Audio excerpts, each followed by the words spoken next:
Good evening and welcome to this evening's first City of Burnside Council meeting of January the 24th, 2023, opening at 7 p.m. Welcome to everyone here and to those who are watching from home. Before we begin, please turn off your mobile phone or place them on silent now so that the meeting is not disturbed. Mask wearing is optional. Please stand and remain silent during the acknowledgements. We acknowledge that the land we meet on today is the traditional land of the Kaurna people, and we respect their spiritual relationship with their country. We also acknowledge the Kaurna people as the original custodians of the Adelaide region and that their cultural and heritage beliefs are still important to the Kaurna people today. We pay respect to the cultural authority of Aboriginal people visiting and attending from other areas of South Australia and Australia. On behalf of the City of Burnside, I gratefully acknowledge and pay respect to all those who have sacrificed their lives for this country and its people. We also consider in our thoughts all those who today are being affected by war around the globe, and especially those in Ukraine. Finally, we seek guidance in our debate as we make decisions that will impact on the lives of all who reside, study, work in or visit the City of Burnside. Grant us wisdom as we serve our community. Please be seated. You will need to use your microphones to register, your microphone button to register your intent to enter the debate, and wait until I have asked you to speak. Please turn off your microphone when you have finished speaking. Please be respectful and patient while listening to each speaker and do not interrupt or interject during the debate. Each person has 3 minutes with a warning bell of 2 minutes, at 2 minutes. We are about to embark on making the first major decisions that you will make on behalf of all of the residents and ratepayers of Burnside.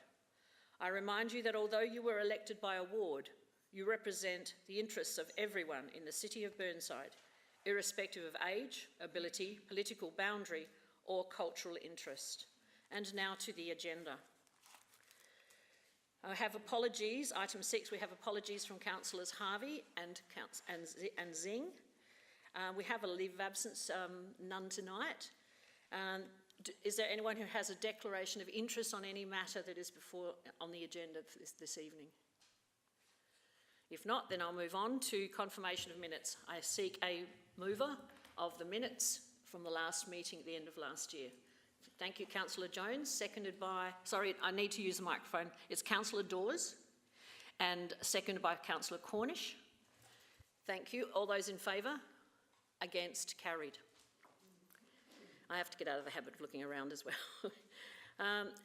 No adjourned business, no public questions have been presented to us, no presentations, but we do have 5 deputations tonight, and I'll proceed through those deputations in the order in which they came in.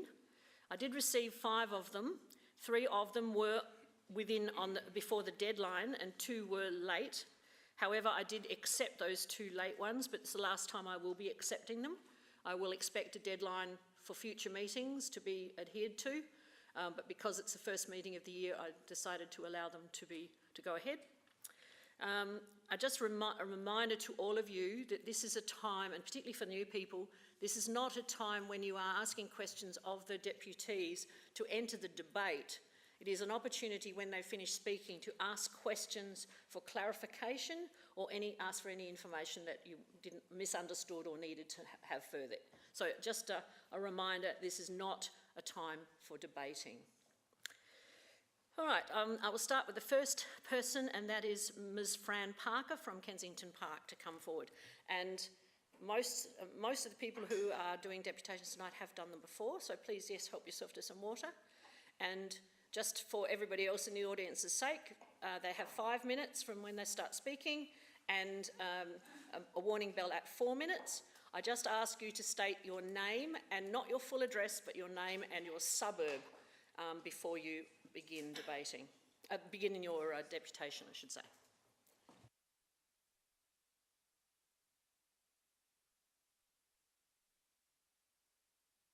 Speak. Well, good evening, everyone. My name is Fran Parker, and I'm a resident of Oval Terrace in Kensington Park. And I'm speaking on behalf of myself, Nick Spencer, Gary and Nikki Taplin, Ingrid Grid, Margaret Hoskin, Maurice Jones, Richard Holmes, Mary Ann and Kim Franklin, Denise Buckingham, Jan Carson, Richard and Trudy Webber, Harry and Jean Mertens, and Marlene Someriva, all being residents of Oval Terrace or Park Road. I'm respectfully asking for the help of Council on behalf of the residents of Oval Terrace to assist us in maintaining the use of the community tennis courts in Kensington Park Reserve and to maintain our residential amenity and access to our homes by visitors and carers for many of the residents of housing commissions, several of whom have serious mental and physical health issues. We are very disappointed that the installation of a pump track has even risen again, given that there was resounding opposition to it in 2021 when it was raised by Council from both residents and regular court users. The argument for the use of the court for a pump track is based on a false premise. Whilst it may be true that there are minimal bookings, there is in fact no requirement to book, so people just turn up. The courts are used every day and by all age groups. A quick informal survey over the last few days, the only notice we have had, reveals some typical comments as follows.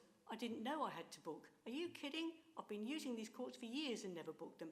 Why would I book? There's no sign they have to be booked. I don't know anyone who's ever booked these courts. I thought they were freely available to the public. If Council wishes to use the lack of use argument, they must back this with evidence by conducting the minimum of a 7-day survey from 7 a.m. to dusk. The assertion that it is not used by organised groups as justification gives preference to sporting clubs and disadvantages the general public. It is far too close to houses, 25 metres rather than the 35 metres stated in the agenda, and a school, subjecting them to an excessive amount of noise pollution and destroying the local residents' rights to quiet enjoyment of their homes. See the Lawpath website. The all-night lighting outside the grandstand means that it could be used throughout the evening and night, especially by socially irresponsible groups. The Oval is already frequented by underage drinking gatherings at night. Witness the amount of bottles and cans residents regularly pick up. Oval Terrace is already severely disadvantaged by excess parking restrictions, e.g. the bus zone disallowing parking from 8 a.m. to 4 p.m. on weekdays, as well as school drop-offs and pickups. Only 3 properties have driveways and the remainder have been refused resident parking permits, thus making parking difficult. Increased need for parking will only make the situation worse for residents. Why has there been no consultation with local residents about the pump track proposal? Why should the CEO have the right to make final decisions about site and duration? Point 26 on page 14. This should be in consultation with all affected parties.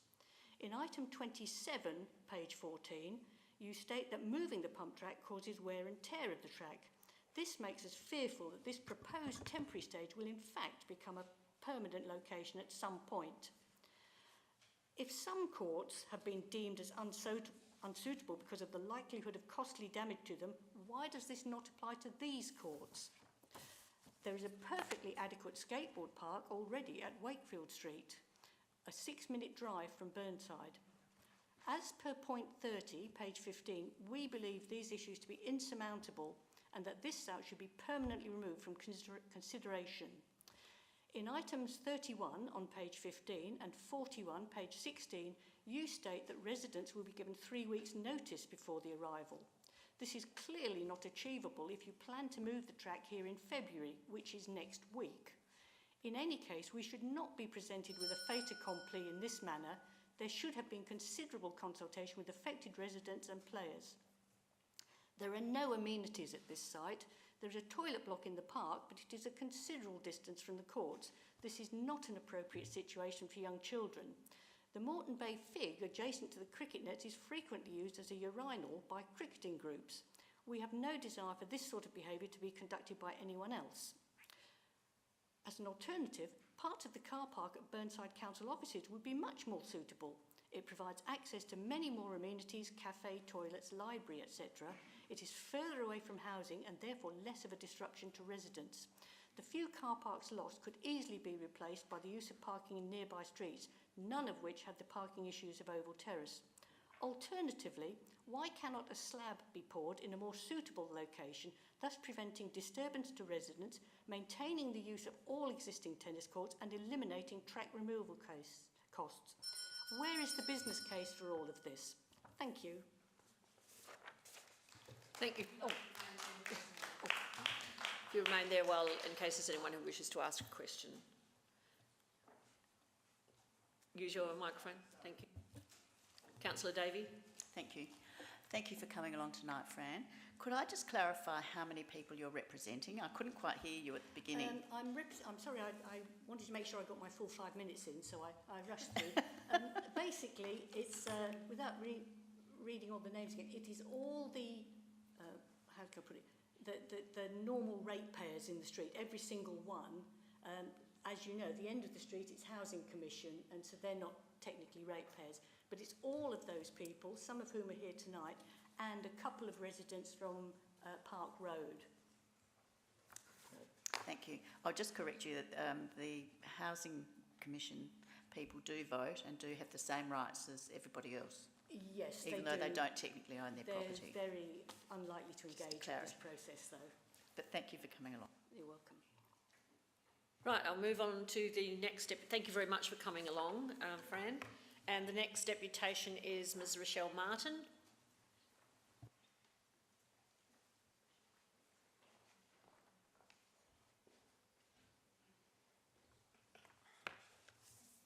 Just your name and suburb, and then you can start. Rochelle Martin from Wattle Park. Good evening, Mayor, councillors and council staff. Thank you for letting me speak tonight. Apologies to those who are familiar with me. However, I feel it is important for the new councillors that they have a quick rundown on who I am and why I'm here tonight. I am the spokesperson for the community group Skate the East. I represent the Burnside residents who would like a local skate park facility. This request has been going on for the last 9 years, and I've been involved for the last 4 of them. I'm proud to say that Skate the East was involved in working with the last council to purchase the roving pump track. The pump track was the first step towards meeting the needs of a permanent facility. It doesn't tick all the boxes, but it importantly gives us the information councillors were missing to hopefully make further decisions on a permanent solution. For instance, we now know what age groups use it, when, how often, what is a successful location, whether all those horrible things that people are afraid of would actually happen, or whether it wouldn't be popular at all. To that I say, in the last 3 years, there have been hardly any complaints from residents who live near the pump track, no serious issues, and just over 800,000 laps ridden in the locations it has been placed. So whether you like it or not, it is clearly a facility that is successful and enjoyed by people within our community. Tonight, your responsibility to the community is to confirm the next locations for it to be utilised. 8 possible locations for a pump track to go, for a maximum of between 3 and 4 months, and then it moves on to the next location. So a possibility, if all locations were chosen, it would actually only be in that location once every 2 years. It amazes me that this kind of decision will take up your time and again be used to drive the community apart. Council knows from experience that the pump track is best suited to hard surfaces, and this should be seen as a bonus to those filled with anxiety over the environmental impacts. All of the 8 locations suggested have hard surfaces. They are suitable for a temporary period of time, and then they can be returned to their original purpose after, which is hence why they're on your list. The pump track has already been in half of the 8 locations, twice in the case of Langman Reserve, and there are 2 locations in which it hasn't been allowed to go in, Mellower and Kensington Gardens. These 2 locations are no different from any of the other locations. I understand that not all residents will use this facility, but are you telling me that for 3 months a resident can't let one of their neighbours benefit from it being down the hill, around the corner or across the road? Reminder, this is not about a permanent facility. It is about moving the pump track, which council voted to purchase throughout the community as a facility for all the residents. Unfortunately, I am now aware of the complete inefficiency of the council process when it comes to this topic. I'm honestly disgusted that my role has me participating in a process that turns residents against residents and creates a feeling of hate. That was never the purpose for my energy, but has become the reality for both of these facilities, the pump track and the skate park, and the process is to blame. For the amount of time this has been on the council agenda, the amount of deputations given, petitions signed, not once has my group been asked to go to a meeting with people who are opposed to find a solution and move forward by working together.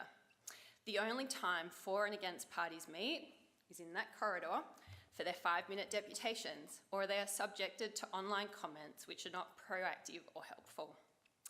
I'm involved for my kids, my friends' kids, my neighbours, the kids I see on the scooters and the skateboards in the street. These are the kids we are trying to teach kindness, respect, understanding of differences, and then adults come together to discuss this topic, and it'll be so obvious to you that these types of behaviours are often left at the front door. We're talking about a facility for the Burnside community as a whole, not just a ward or just people who live on a particular street.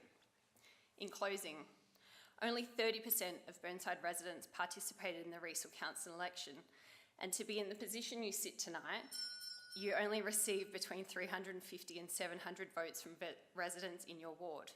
This is not a true representation of our community, and if anything, it highlights the need for more engagement between residents and council, and that should be higher on the agenda than the location of the portable pump track for kids. Thank you.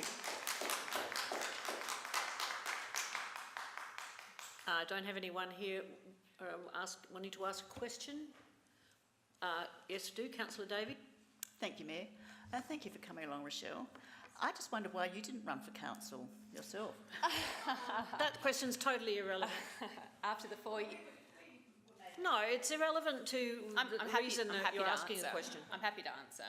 After the 4 years of coming here, bringing kids, bringing experience, I'm happy to listen to people that are opposed to it, but I do not believe we cannot have one. I think we can work together to actually have a facility for our kids. The for and against never finding a proper solution just does not make sense to me, so I don't know how being a councillor would actually help that. Thank you, Ms Martin. The next deputy is Ms Susanna Parkinson.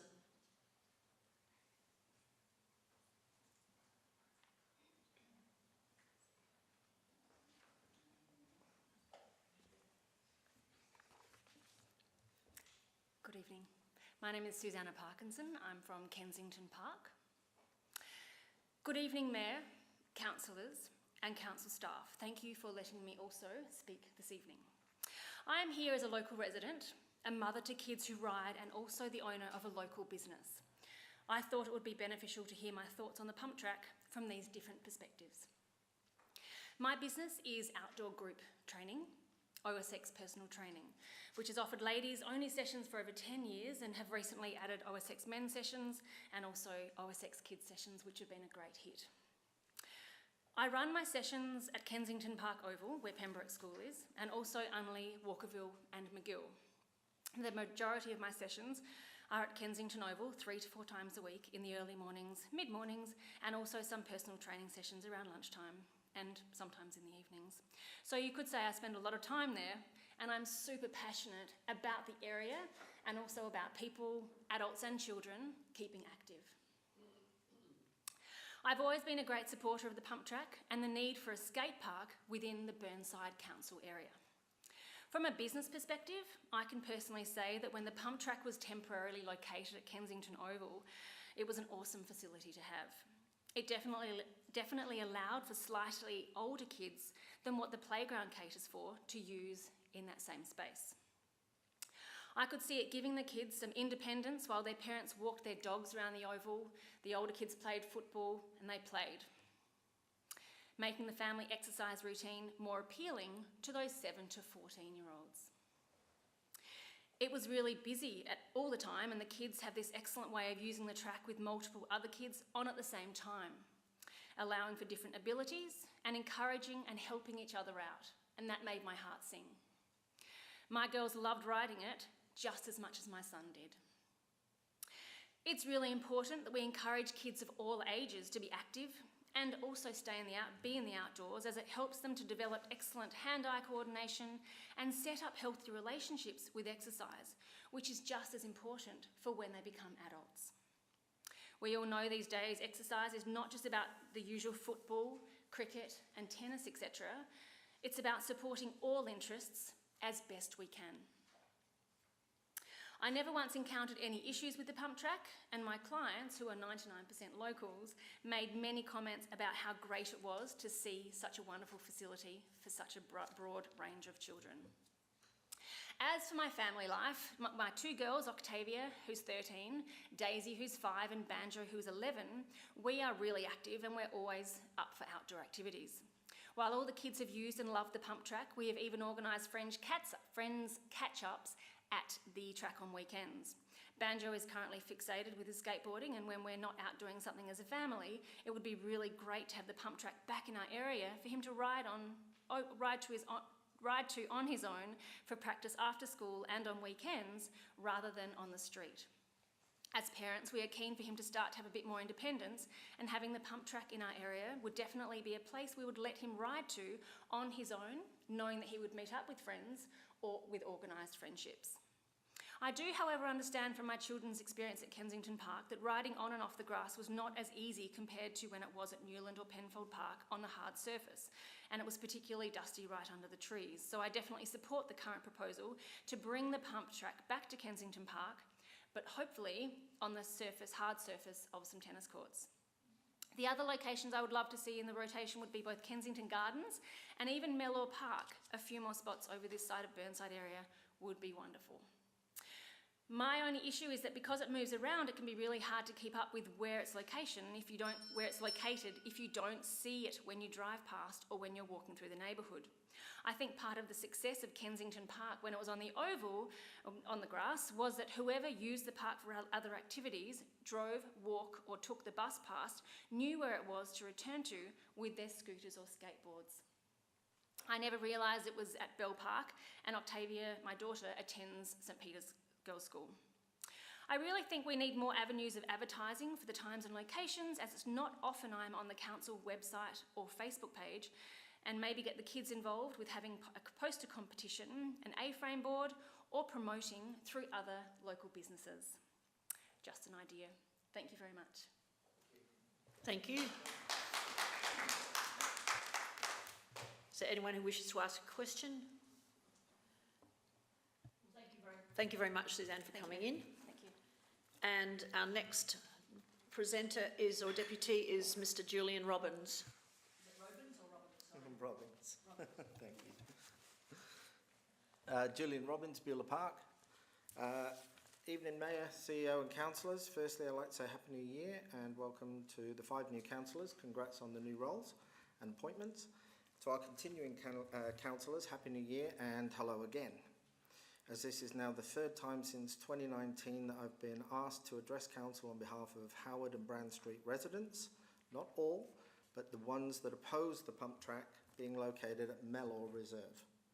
Please note, we are not opposed to a pump track. The majority of residents I speak to echo Rochelle and Susanna before. Somewhere within the Burnside area, we are opposed to it being in Mellor Reserve. I myself have 2 daughters who target market age would use the pump track. I live opposite Mellor Reserve where it's proposed. I myself am a former pro BMX rider, so I'm all for it. The point is that we are opposed to it being at Mellor for the main reasons: speeding, parking, litter, antisocial behaviour, noise at night, and the use of the tennis courts. Speeding. Howard Street is a cut through from McGill to Parade. Traffic volume has worsened since I spoke to council last. It has not eased after the Portrush roadworks, as council argued it would.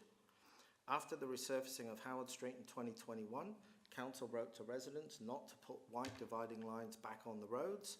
Evidence of such traffic calming from other council areas was claimed. Again, however, the opposite has happened. Drivers are speeding down 50 to 60 k's along the park, exactly where the pump track is proposed. My partner's own vehicle has been smashed into recently on Howard Street. 2 cars were passing each other. Her car was stationary, parked exactly where you propose the pump track users with small children are going to park. I also know this personally. When I get my child out of the car seat, which is roadside, unfortunately, when I park my car, I'm having to wave people to slow down. A pump track will intensify the possibility for accidents. A pump track at Mellor Reserve will. Parking has increased on Howard Street. It is not decreased after the roadworks. One neighbour, Carmela, she asked to be named, from number 41 Howard Street, who could not attend the meeting because she's elderly, asked me to represent her opposition to the pump track, as her friends and family often can't find a park when visiting her and her husband.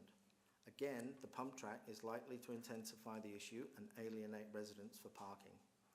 Litter, the council said, would also decrease.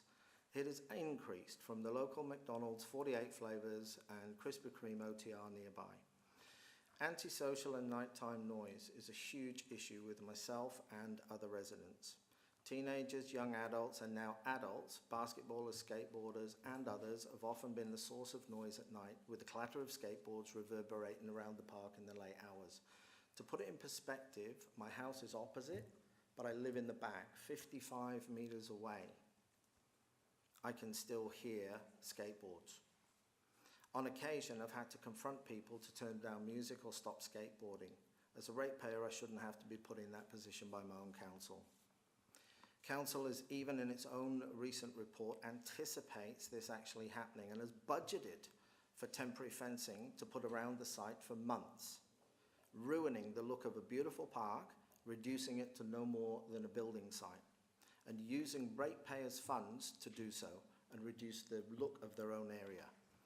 Even in the last 3 weeks, some of which are here, residents have contacted police due to nighttime noise by groups. The pump track is likely to intensify this at Mellow Reserve. The tennis courts. The reports before the council states that there's minimal bookings. Of course there are. As Fran said earlier, they don't need to be booked. Only schools need to book them. If anyone would like to come to Mellow Reserve on any given day, evening, morning, people are queuing to use those tennis courts. Since COVID, the park has now reopened and more families are now picnicking in and around those tennis courts. The court's heavily used every day. Pump track for 4 months, 3 to 4 months, will intensify players being alienated. The council has not engaged with the local community. It has gone against its own strategic plan and principles and priorities, specifically Principle 2, community engagement, and Priority 1.1, flexible, fit-for-purpose facilities and places. Due to speeding and parking concerns, Mellow Reserve is not suitable for this pump track. Remain there while we find out if there's anyone who wishes to ask any questions. Councillor Davey. Thank you for coming along, Julian, and giving us a good outline of life at Mellow Reserve. I'm aware of most of it. I'm not aware that there's been such an increase in litter and use of the park at night. Is that from community groups outside of Burnside or kids, opportunistic groups? We don't actually know. Local I'm sure kids. council could inquire with the police with regards to that if they wish to. As council asked last time with regards to litter, residents are not going to contact their council when they pick up pieces of litter. They're just going to pick up pieces of litter and get on with their day. Councillor Cornish. Thanks for coming in. I completely understand, your position on Mellow. I was just wondering about whether or not the Salop Street Reserve in Beulah Park might be an option, just to give the kids locally a chance to actually, have local access to this facility. Would that be something that would be more appropriate, the Salop Street Reserve? I think it would actually be remiss of me to talk on behalf of Salop Street residents. What I'd prefer to see, which is what people have said here, is that you survey the local residents to see what they think. 80% of the people that I've spoken to, and I was a late deputation because we were notified late. I don't know how you notify people as to what's on the agendas, but we got notified 2 days ago. Right? But in 2 days, I've letter dropped 50 people. Didn't take long. I had several conversations. Didn't take long. 80% of the people on Howard and Brand Street all said, this is too short notice, I'd love to attend the meeting, but I can't. But again, they're not being surveyed. 80% were for a pump track. We are all for facilities for children. 80% are echoing what Susanna and Rochelle are saying. If there are 6 other sites other than Mellow or Kensington, what is the debate? If you have not had pushback from 6 other sites, what are we dealing with here? Where's the decision making? Councillor Turnbull? Thank you very much. Survey Salop Street is the short answer. Just a quick question. Whereabouts are the nearest tennis courts after Mellow Reserve? Where would people go? I actually don't know. I don't play tennis. Okay, Okay, thank you. there you go. But there are, to answer that as well, there are people constantly playing at Mellow Reserve, always. All ages, basketball, fair call, basketball, tennis, children, parents teaching kids, families, and also adult competitive players, right? Albeit older variety, right? But that's a place where they can actually work out. But I live directly opposite. I see cars slowing down outside my house all the time. They'll have a quick look, they'll pull over, they'll get out, they'll have the tennis gear. Oh, no, there's too many people waiting, and off they go. So to say that minimal bookings or in the council report's absolute fallacy. Councillor Jennings? Good evening, Julian. Thank you for coming along this evening. What is the lighting like after hours in the reserve? Not great. So on the tennis courts, you can see a little bit, because just down from my house there is a street lamp that does shine in there. So you can actually see people in the tennis courts, or figures in the tennis courts at night time, or people I've had to go out and check. So if there's been after hours noise, I've gone to my front gate. You make out adults or youths, or is it going to be problem? Is it someone I can talk to? Yeah, and then I will have to go over. You can't see faces, you can't see who it is, etc. So if you were a young child skating after hours, you see it as a hazard? Oh, big time. Thank Yeah, you. there are a couple of children. Sorry, I will say this. There are a couple of children, I know them personally, that do ride their bikes on the tennis courts at night. They have blaring lights on. I can see their lights, I can't see them, but I know that their mum, I can see their mum stood next to the tennis courts on my side. But yeah, lighting is not good. Thank you very much for coming in. Thank you.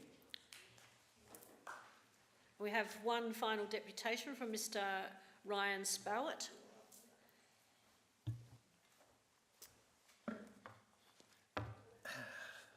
Good evening, everyone.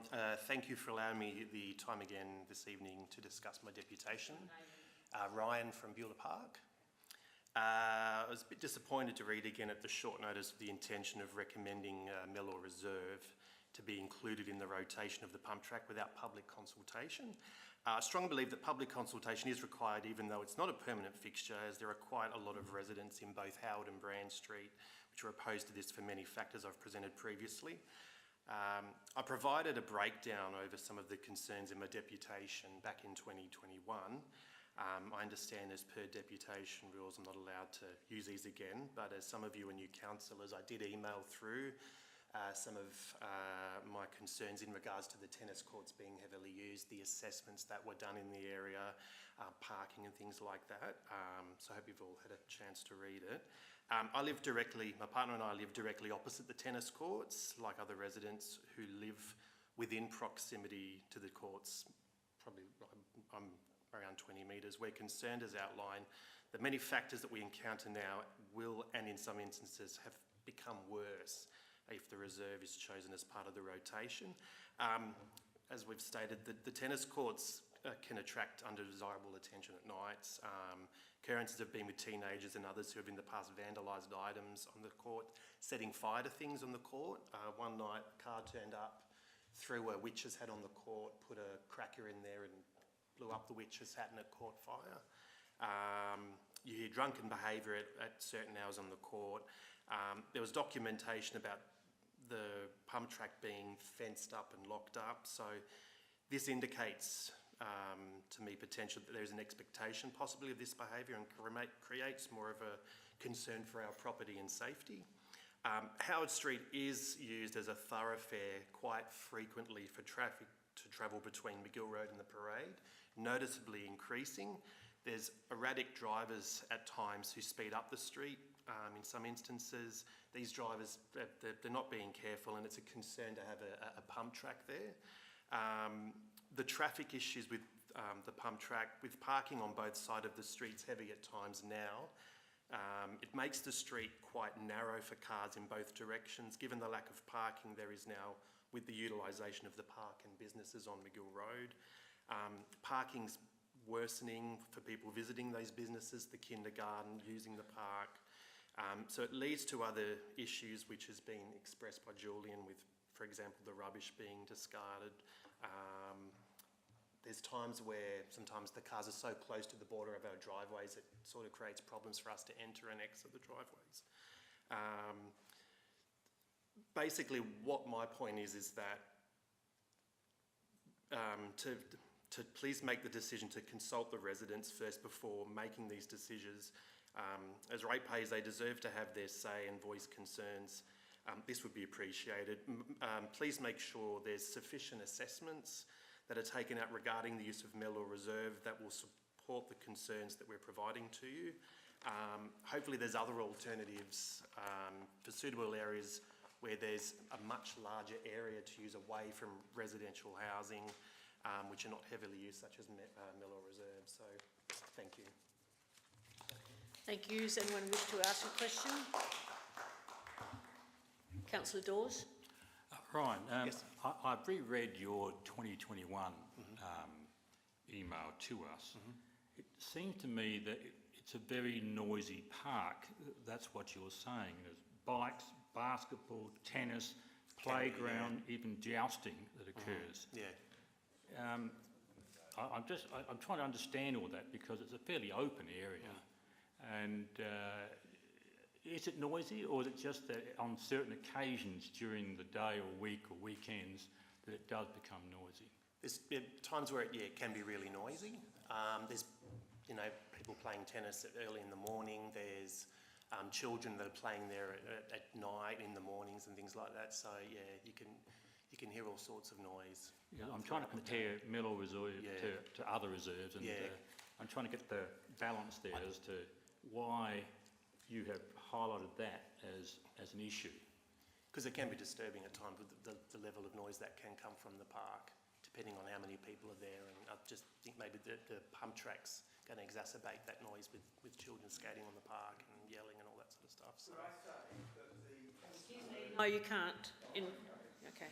Thank you.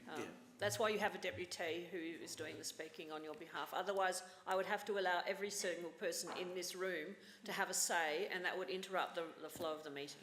So now, and the time, and we have a very large agenda to get through tonight. Councillor Davey. Thank you, Mayor. Thank you for coming along tonight. Just based on all of the issues you've raised and the other ones that have been raised, and Councillor Dawes' concerns, would you say the park is already very heavily utilised and especially up our end as a park, and perhaps overutilised to the extent that yes, it's manageable during the day but difficult at night, or? Yeah, there's times where, because you've got the businesses on McGill Road, people working there, people visiting there, the kindergarten using the park, so up our end in Brand Street, parking can be quite heavy at times. Residents parking as well. Some of them can't park in their driveways, so sometimes they can't park near their house, they've got to park up the road. Councillor Henschke. Thank you. Good evening. Good evening. I'd just like to clarify, what is the setback distance from where you think the pump track's going to go, the tennis court, to your home or to your neighbours? I would say I'm within 20 metres. Oh. I'm directly opposite 20. the tennis courts. So there's the verge, the 20 to road, another verge. Yeah. Yeah, that's what I Yeah. thought too, because so I remember looking at. Thank you. Thank you very much for coming in. You're welcome, thank you.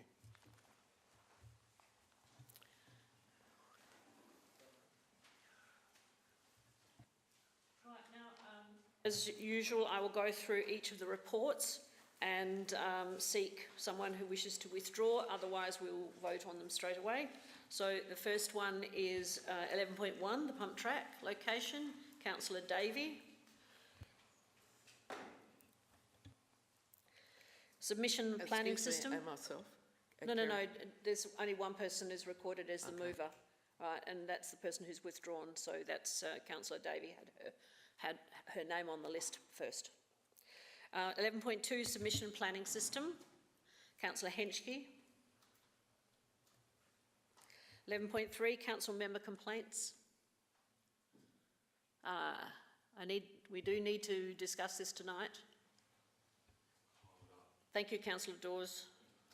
Oh, sorry, councillor Cornish, you did it while I was blinking. I was looking at Okay, you weren't there when I looked down. Okay, councillor Cornish. Council member appointment to community grants, councillor Turnbull. State Bicycle Fund,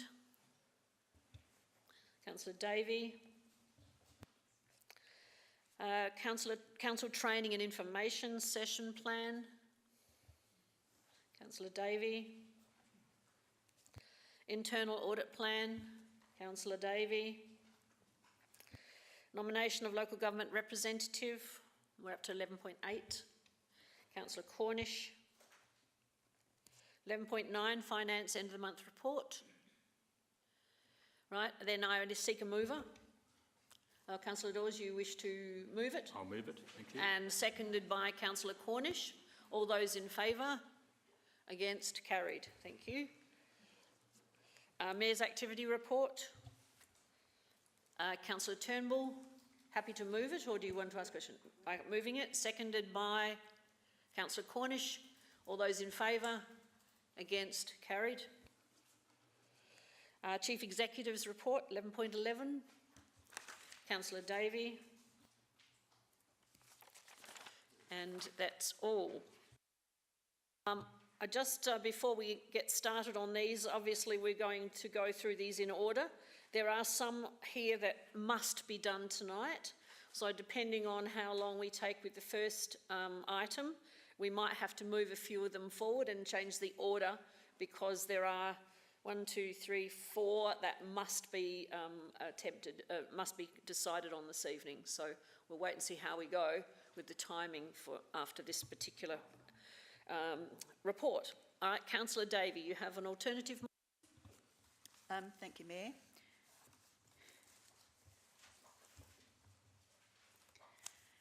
I'll read it out. The council notes the report. Number 2, does not locate the pump track on these community tennis court locations. A, Kensington Park Reserve Oval Terrace Courts. B, Mellow Reserve Courts. And C, Kensington Wammer Quandong Avenue Courts. And 3, receives a report containing a detailed business case which outlines the costs, pros and cons for retention of the pump track at the City of Burnside. We've heard tonight and in the past a lot of pros and cons, particularly the cons by residents who will be directly affected by the takeover of their community courts. So it's the ones that I've mentioned that are the most value to the local communities, the most closest to houses, and where there is quite significant angst that they haven't been surveyed or involved in any way in having this imposed on their area.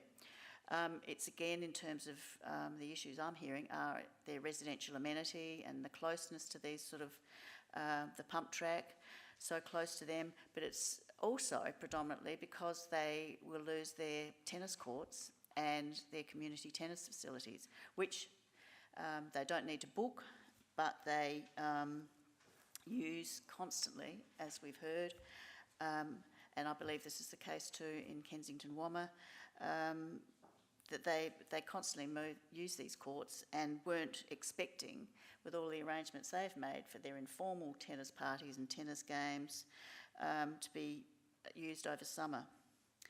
I believe too that we've contravened, as we've also heard, the spirit and the intent of our own community engagement policy, which is in place to provide a consistent and appropriate approach to inform, involve and consult the Burnside community, that's our resident and ratepayers, on the decision-making of council. So we've had some come out tonight, both pro and con, with less than 5 days' notice.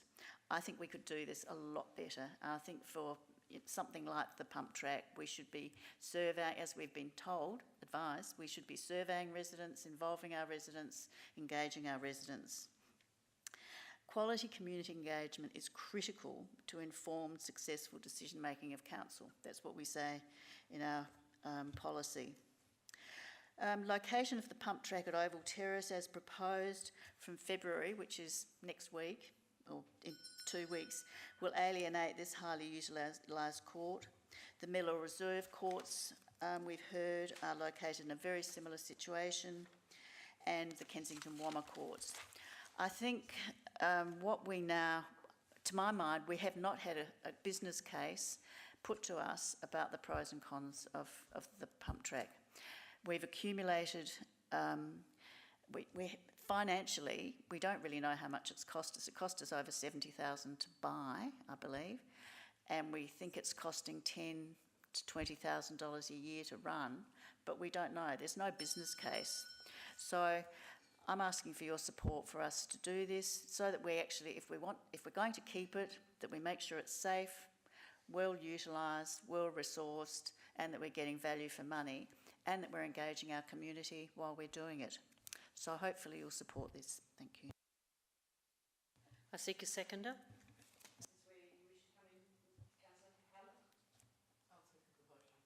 I already have someone else who's on there. Councillor Wilkins, you wish to support this? I do, but in doing so, can I add an extra ABCD to this motion?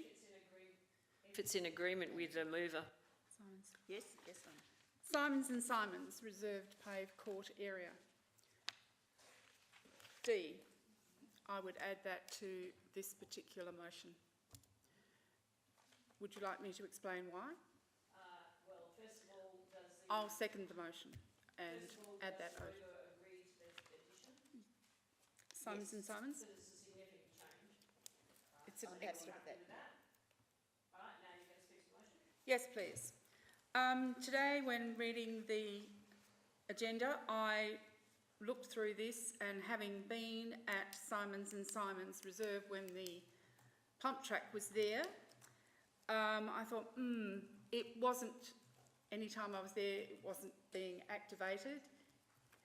The other thing I did today was ring the resident services manager for Glenbrook next door.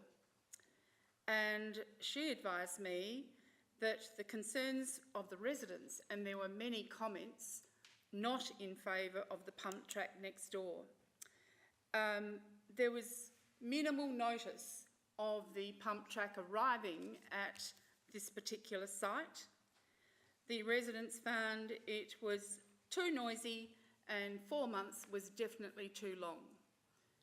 So the residents were not happy, and not happy at all, not happy, Jan. So for that reason, I, as the ward councillor, will add Simons and Simons to not locating the pump track at this particular community spot. Thank you. It is a retirement village next door. Councillor Hallett, you wish to speak next? Yes. First of all, I'd just like to say that I actually do live opposite the proposed site for Kensington Gardens Reserve, or Kensington Wammer. I live directly opposite those two courts. However, I live at the back of the block, so I've actually considered that I would be a lot less impacted. But what I'm basically going to speak against it being in Kensington Gardens Reserve. The tension level about the Will Park in Kensington Wammer remains high. Locals have complained that the West Terrace courts are run down so they can be used for a skate park. Locating the pump track there is being viewed, rightly or wrongly, as a precursor to locating a permanent Will Park in Kensington Gardens Reserve. The reserve has undergone significant changes and construction activities over the past 12 months, and more changes are afoot with the planned demolition of the existing rugby cricket club rooms and the construction of a new building. Major renovations of the lawn tennis and bowling club are also planned. The local community regrets the significant loss of passive recreation areas within the reserve. Forcing yet more structures and activity on a reluctant and stressed community will likely result in community outrage. The pump track will be approximately 30 metres away from adjacent residential properties. Noise from the pump track will impact these residents, many of whom are elderly and at home during the day.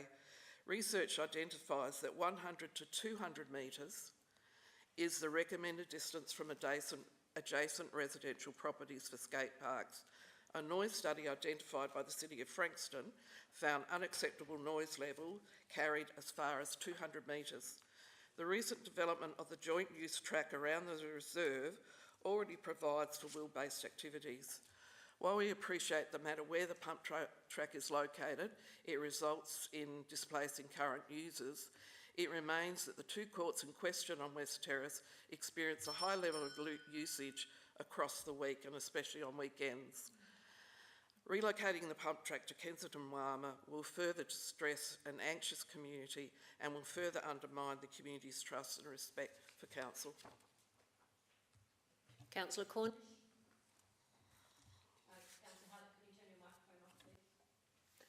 Thank you, Worship.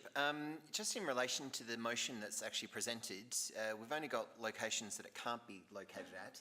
I'm actually trying to work out how we're going to then promote where it will be located at.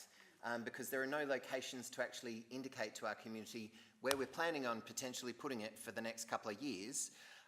So I can't support this motion as it stands because it's not in consideration with our community consultation policy of actually giving the community an idea of where it might be located. I certainly, I'm happy to discuss which locations, and I'm happy to put the Civic Centre, and I've got some ideas for some places in Rose Park because I know certainly some of our local kids would love to have it closer by because in my ward they don't get, we don't have enough open space as it is. We don't have the, obviously we've got Victoria Park, but that's not owned by the City of Burnside, so we can't do too much with that. So with regards to our local community, we don't have huge amounts of open space. So I'd certainly like to see something within my ward. So I'm putting up my hand to have it back in the Rose Park Toorak Gardens ward again. But I can't support this motion because it doesn't indicate where it will be going. So that's it. Councillor Dawes. Yeah, I'd just like to continue on with what Councillor Cornish has said. I decided to take my 3-year-old granddaughter to Belliet, and she loved the rhythm straight. She had a little scooter and so forth. Now, we've used it 11 times in 8 locations, of which 4 of those 11 locations have been within the Burnside ward. So we've had it quite a number of times. Now, unfortunately, some sites are not as popular as others, and Langman, Belliet and Penfold, if you look at the table on page 11, did not do well. Unfortunately, we didn't have it in a location which is easily seen. Now, if Kensington Gardens and if those 4 locations are rejected and Langman and Belliet and Penfold not being suitable, we've got one left, and that's Newland. So I'm with Councillor Cornish here. I think we need to have some community consultation, otherwise we're really saying sell the pump track. That's what we're really saying tonight, I believe. So it's a worst case scenario. I'll put that as a worst case scenario. Now, I want to look at some of the concerns. Noise, safety, graffiti, bad behaviour. If you look at over the last 3 years with those 8 locations, 11 times, three of them were used twice, we've had very, very few comments. We've had a couple of guys who wanted to continue playing tennis at Belliet and they had to move to another court location. That was an example. There was one a little about noise at Newland. That was because it was so popular. But it was mainly enjoyed by the Burnside kids from 3 to 12 years of age. But I want it to be enjoyed by more of the Burnside kids. And I did pick up what the first deputy said, that we do want it somewhere in Beulah Park. We do want to see our kids. We do want to see our kids enjoy that that facility, but not at Mellor Reserve. So at the moment, you know, our kids in Burnside ward are being favoured because we just can't find other sites. I'd just love you guys to give it a go, though, you know, because there's so many negatives that, you know, we did have a little pump track there, I think, during the consultation period at both Kensington Gardens and also at Mellor Reserve. It was only for a morning. The kids loved it, the grandkids loved it. So I love it to be tried. If it doesn't work, as we've said in the report, we'll take it away straight away. But what I'm saying to you is that those locations in Burnside ward have been successful from the point of view of being very, very few complaints, but only one of them was ideal for us, and that was Newland Reserve. Councillor Henschke. Thank you, Mayor. A question for the administration, if I may. Thank you. In regards to consultation, the community tonight said they just found out about this through the agenda papers, or word of mouth, I guess. So my question is, what was the rationale for not engaging with the community specifically about these sites? I know that we have engaged with the community to best our ability at every pump track location to gather data, but why were the sites, these new sites, why wasn't the community engaged with regarding these new sites? Thank you. Through me, Mayor, I want to ask Mr. Cant if he can just provide some insight into that one for me. Through the Mayor... Excuse me, Councillor Tim, can you turn your microphone off, please? Through the Mayor, in the 3 years of running the pump track, from the initial trial and then through the rest of the programme, Council identified criteria for suitable locations. We have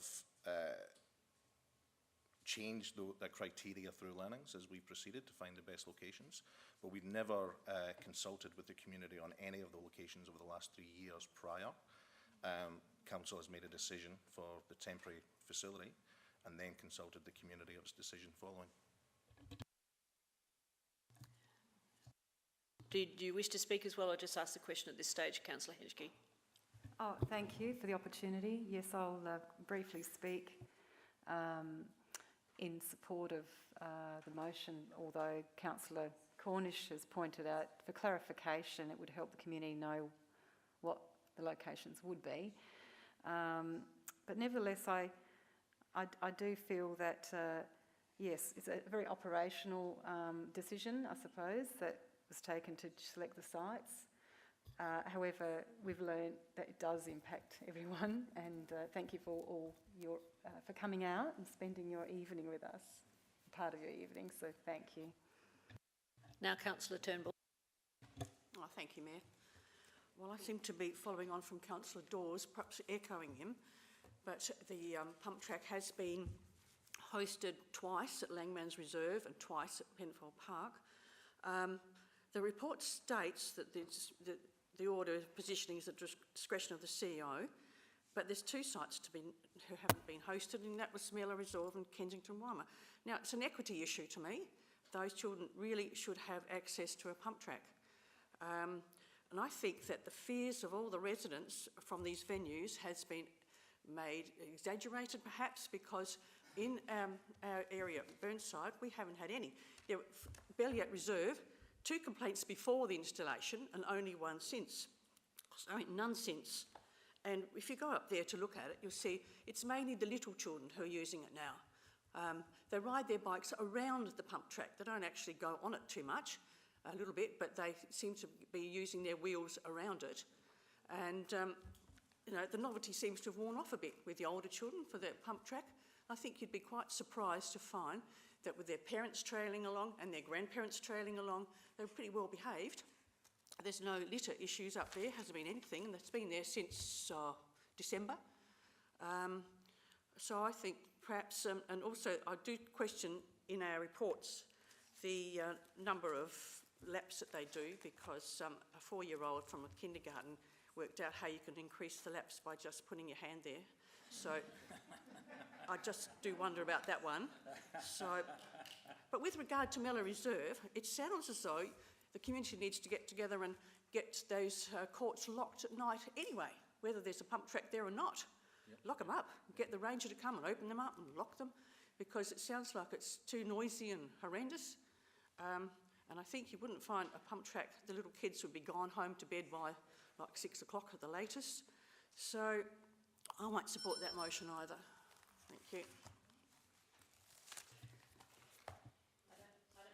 I'll just get you, turn your microphone off, Councillor Turnbull. Don't have anyone else on here. Councillor Jones? I will reluctantly speak, Your Worship. This motion is wholly ill-conceived. It doesn't say where we're going to put a pump track, so I can't possibly support it. I echo what people have said. We've had this pump track for 3 years in 11 locations. It's been fantastic. The kids love it. There's no trouble caused. Simons and Simons Reserve, it was great.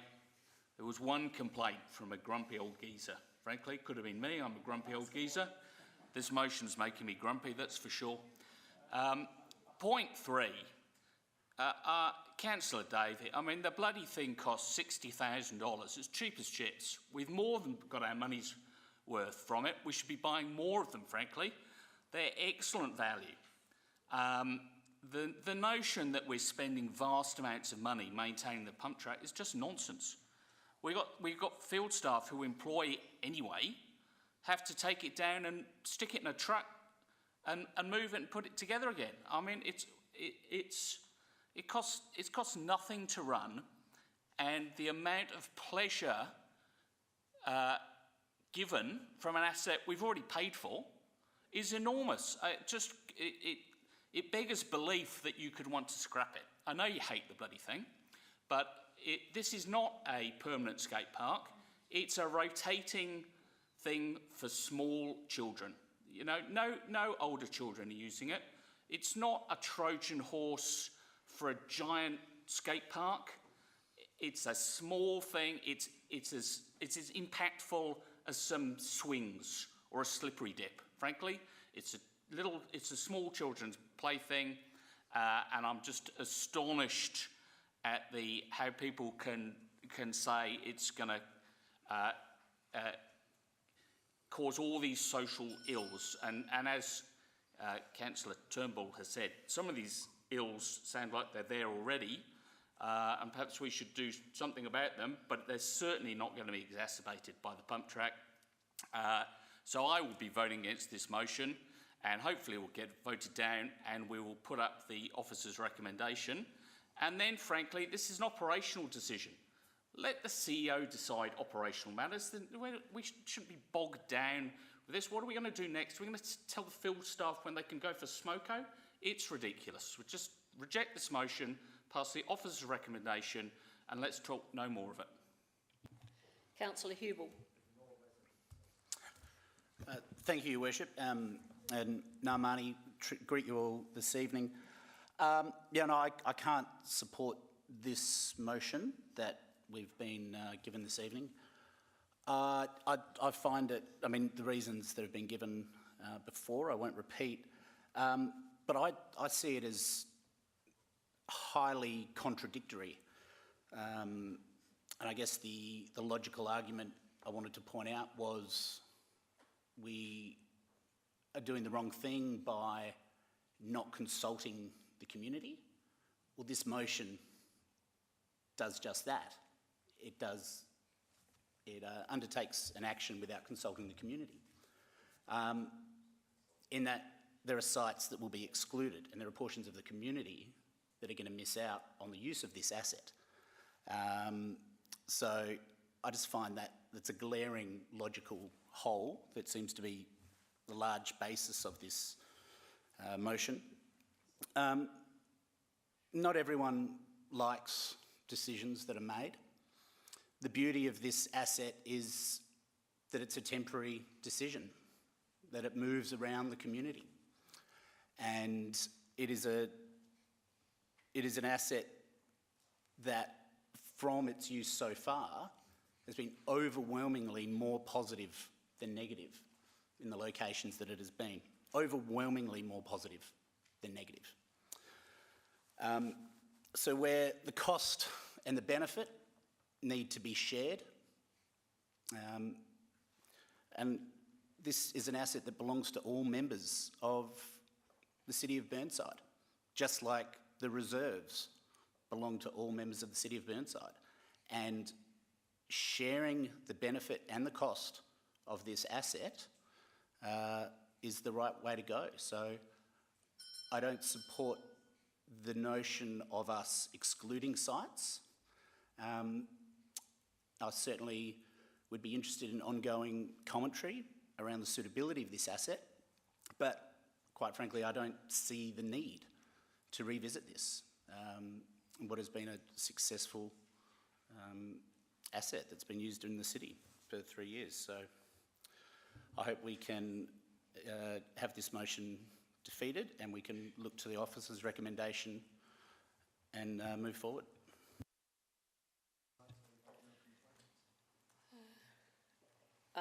Don't see anyone else on my list. I think almost everybody has spoken. Councillor Jennings. Councillor Howard, did you have a question? No, I wanted to make another comment. No, you can't make another comment. Once you've spoken, then that's the finish. Well, I do have a question. All right, you may ask a question because you're on the top of the list, and then I'll eventually get to. I think Councillor Turnbull, you've got a question as well, and then it'll be Councillor Jennings. Me? Question is to the administration. We're hearing a lot about the success of this pump track and feedback and lack of complaints, etc. Well, I haven't seen anything or any documentation that reports how much feedback. It says in the report that at each site a letterbox drop was conducted. Well, I'd like to see, what were the results of that? How many did you get back and what did it say? What were the complaints about? What was the focus of them? I just think that we're being asked to take it on word that it is a positive thing. And Councillor Turnbull has said that there doesn't seem to be that many people using it. I would say a lot's got to do with location. Bellet Reserve, the residents live quite a long way away. Excuse me, but this is no longer a question. Okay. You are debating and using an opportunity that's unfair. Of the admin. What is the feedback? How many comments have you had? What are the results of the letterbox drop?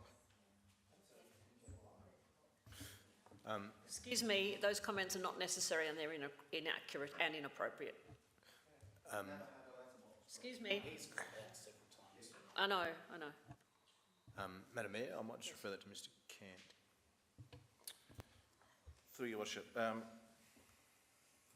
report that we provide is factual in terms that it gives you a factual summary of the general consensus of the responses that we've received over time. We do have all of that raw data. It wasn't a letterbox drop. It was a letterbox put on location at each site with feedback forms to encourage responses. We have all of that raw data. Had I been asked prior to the meeting, I could have provided a summary of that, but I can take that on notice and I can give it to all council members. Thank you. I will say the majority of responses received that were negative were actually at the Civic Centre car park, about perceived loss of car parks. The vast majority of responses received from each of the sites were positive. Thank you. Councillor Turnbull. Councillor Hallett, turn your microphone off, please. Thank you, Mayor. My question to the administration is there an estimate as to how many more years that the pump track will last for before it dies?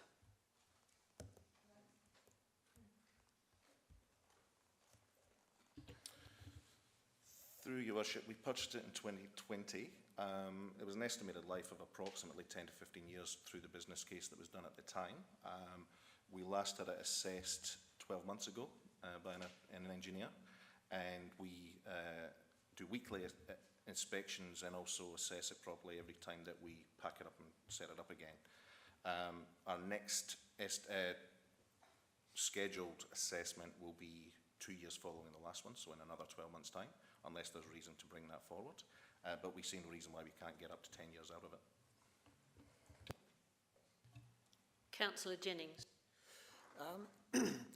Thank you, Your Worship. In regards to feedback to the park, has there been much feedback of people who were against it, the park moving near their house, and once the park was there and having kids going around and realising there might not have been that much trouble, that the attitude towards the park changed?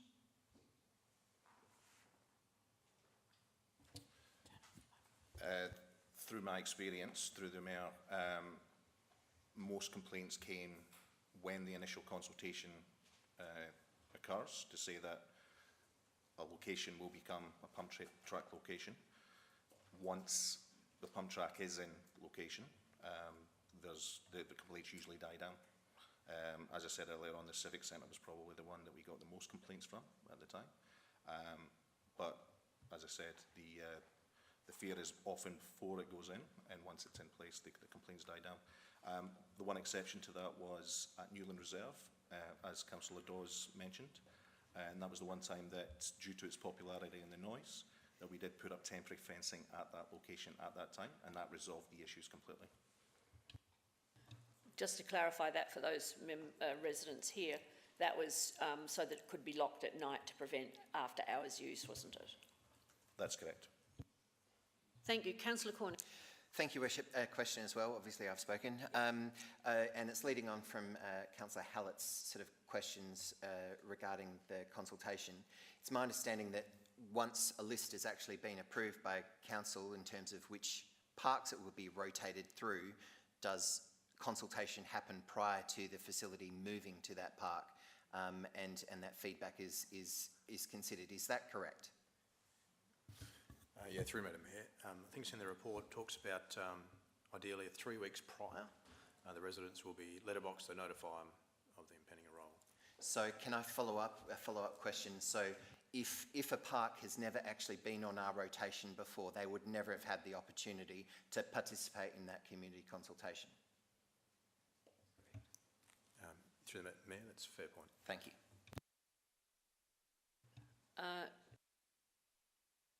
Can I just ask a question while there's no one on my screen? And that is, how many tennis courts do we actually have in Burnside? Through Madam Mayor, 59. And we have one pump track. Councillor Jennings, I think that you're the only person who hasn't spoken. Do you wish to speak at all? Or no, that was only a question. So you can actually address in debate. If you have an opinion or you wish to express various opinions, then you have that opportunity. Before I then move back to Councillor Davey. I have a question. I had my light on.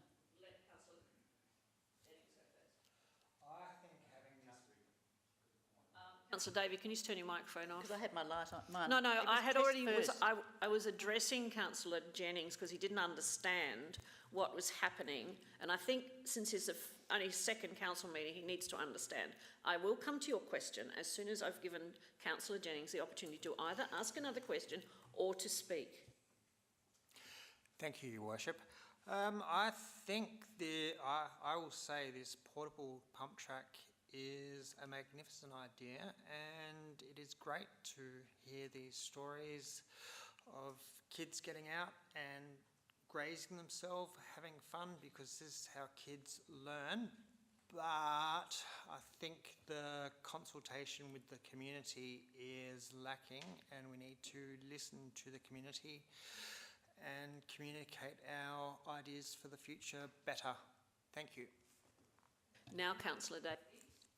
Thank you. Just following on from your question about tennis courts, Mayor, I'm interested in how many community tennis courts there are, and then how many tennis courts there are located in tennis clubs which are not, where it is not proposed that the pump track will be located. Thank you.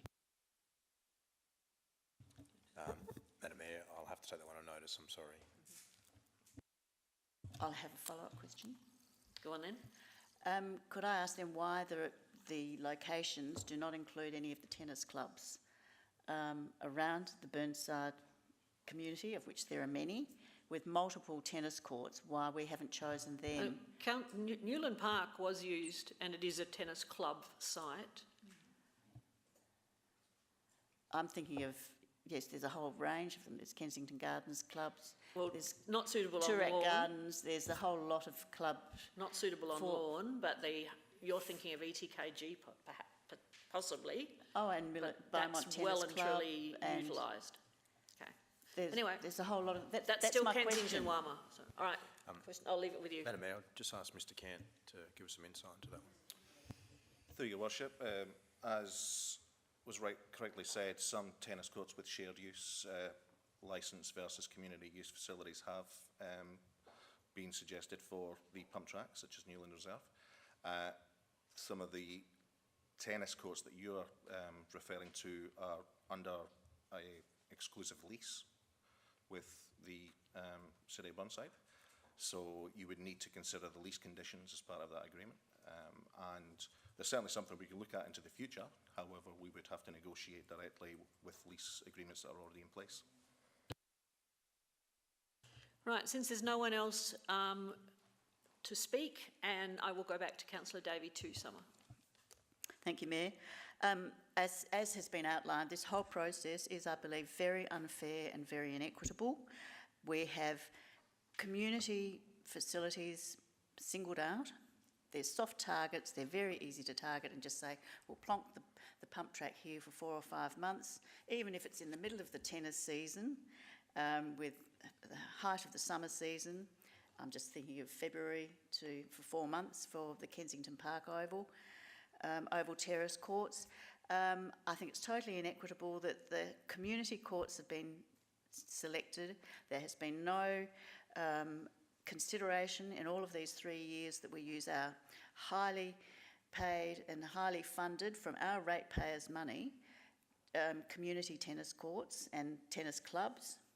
So I think if we want to maintain a movable pump track around Burnside, we need to justify the money we spend on it. We haven't had it, it's not been well costed and transparent. It's cost us a lot more than $60,000. It's cost us nearly $80,000 just to buy. It costs us about $20,000 plus a year to run. It's all uncosted. We have not got a business case to justify it. We need to look at all the alternatives fairly and equitably. We need to survey residents and involve our community. We've heard the accusation that we're dividing the community. Well, we could manage this a lot better and much more fairly. I don't think we can in all conscience remove long-standing access to community facilities, particularly tennis courts in our parks that are highly utilised, as we have heard. We cannot arbitrarily just come in and say, we're giving you 3 weeks' notice, if we're lucky, to stop using it.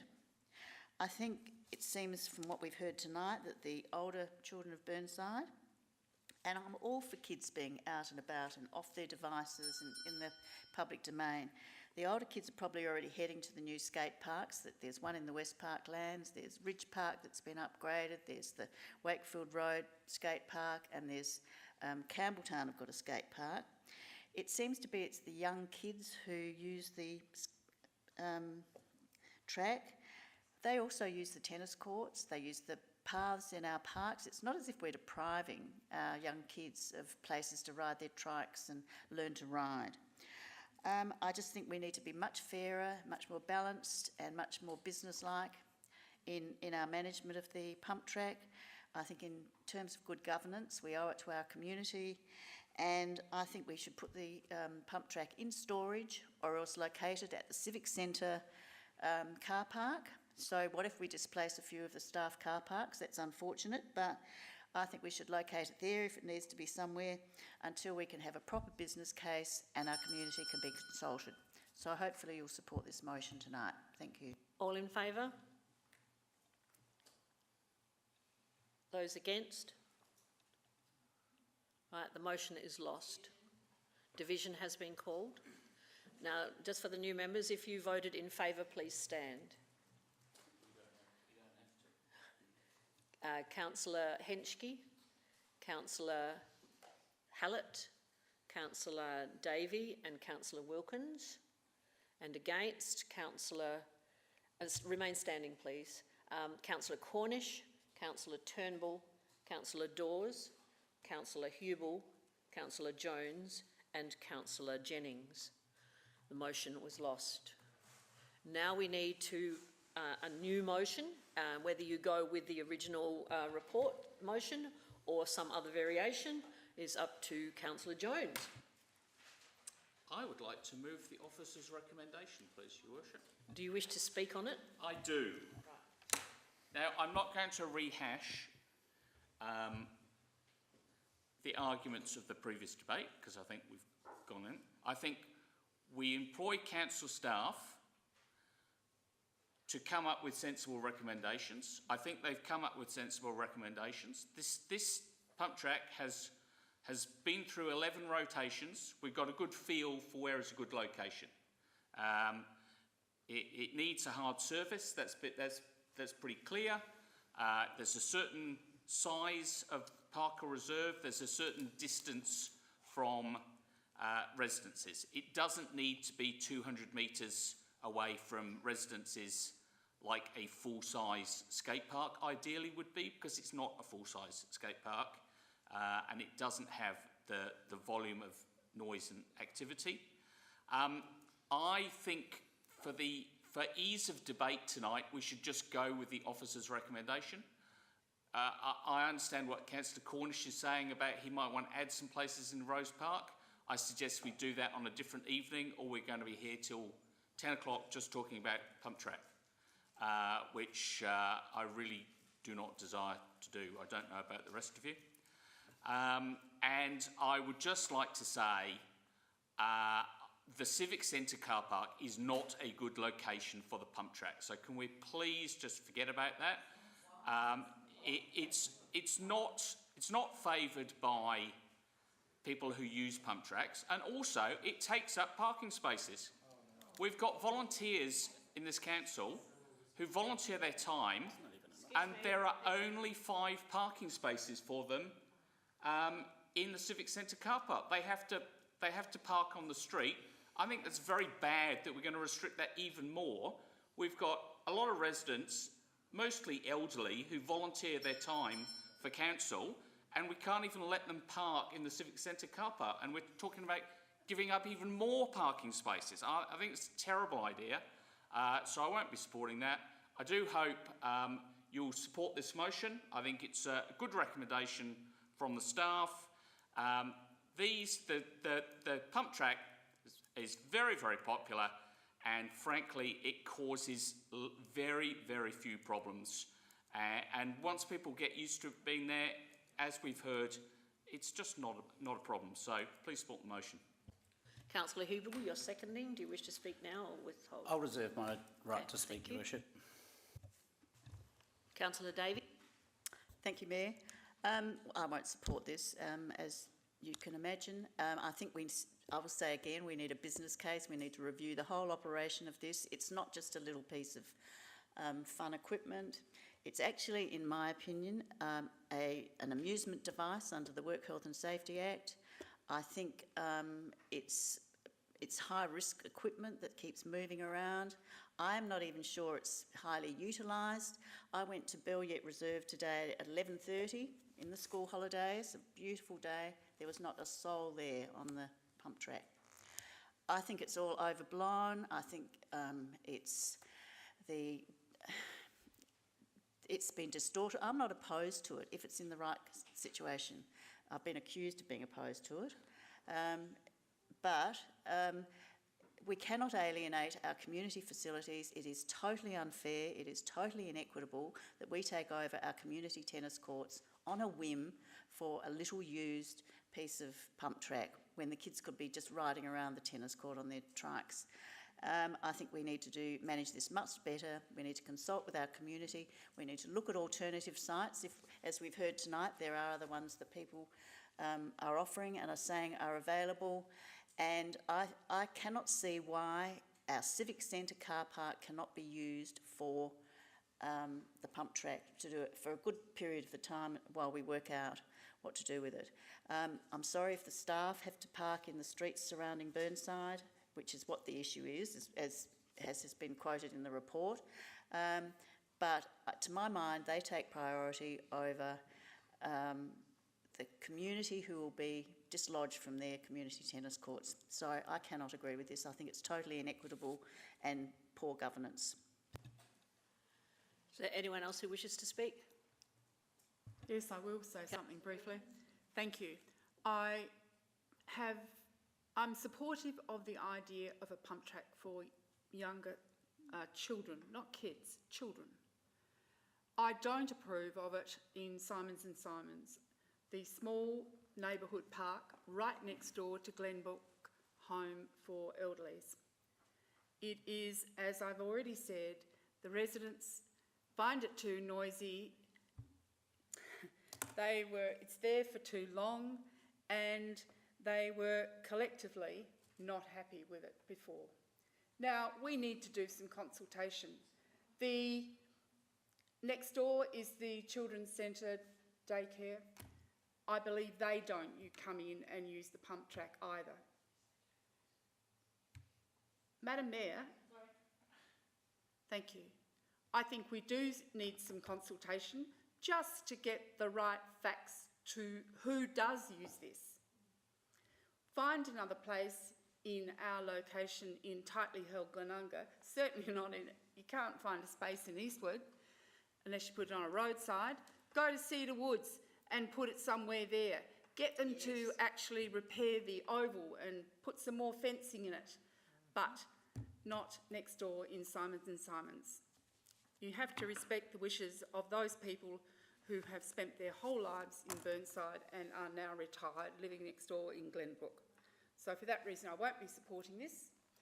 They're my reasons. Is there anyone else who wishes to speak? Question. Councillor Turnbull. Thank you. My question is, were there any complaints when the pump track was in the Simons and Simons Reserve? I can answer that to a certain extent. I had received complaints within the first, when the people were notified, and then I actually, once it operated, I actually had a number of residents, including when I went there even, come up to me and say, we were very worried about this, but we love it.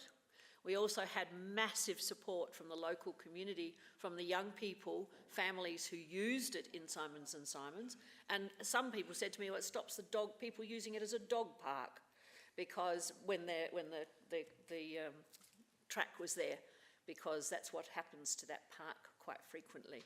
So I had nothing but positive once it was on the site, but I certainly had a number of people approach me and send me emails when they originally got the concerns. Now I'll ask Mr. Cant if there are any other more official ones than that, but I certainly received a lot of issues of concern, but then congratulations, it's great. We take our grandchildren there, is what they told me. Go ahead. Through the Mayor, I have a similar recollection to you. Whether or not we received a small number of complaints, I would have to take that on notice. I don't have that in front of me, but we may have, but it was mostly positive. Is there anyone else who wishes to ask a question or make a comment?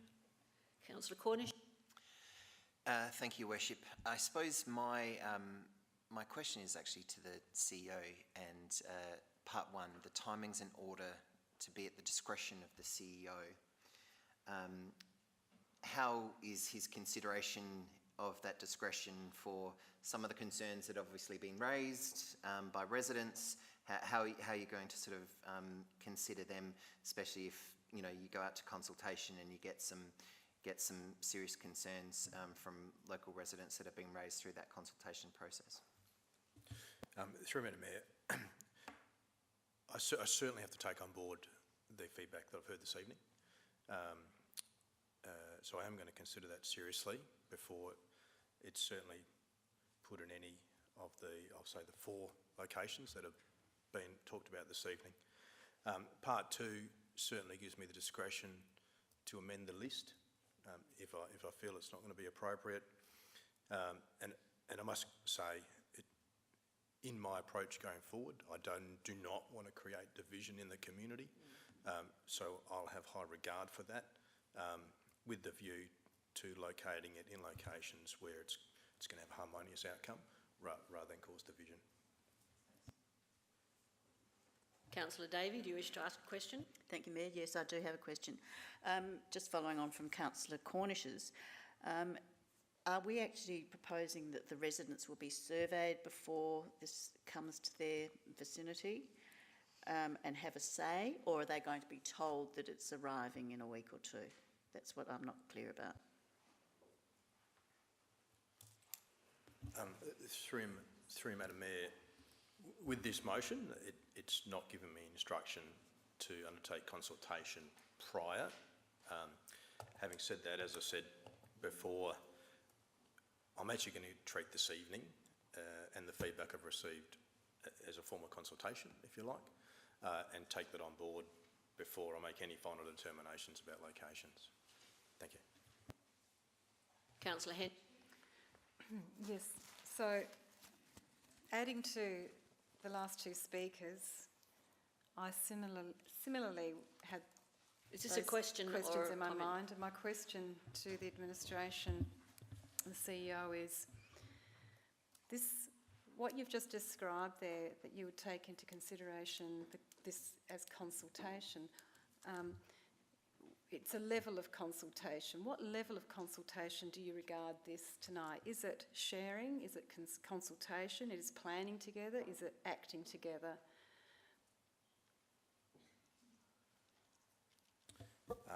Through Madam Mayor,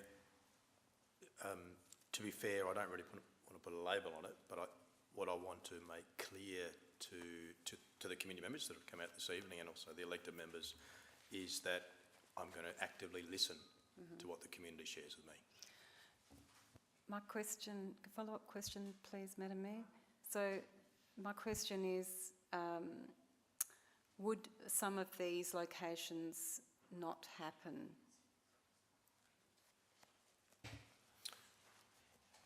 Through Madam Mayor, yes, I have an open mind, and it is entirely possible that some of these locations won't happen.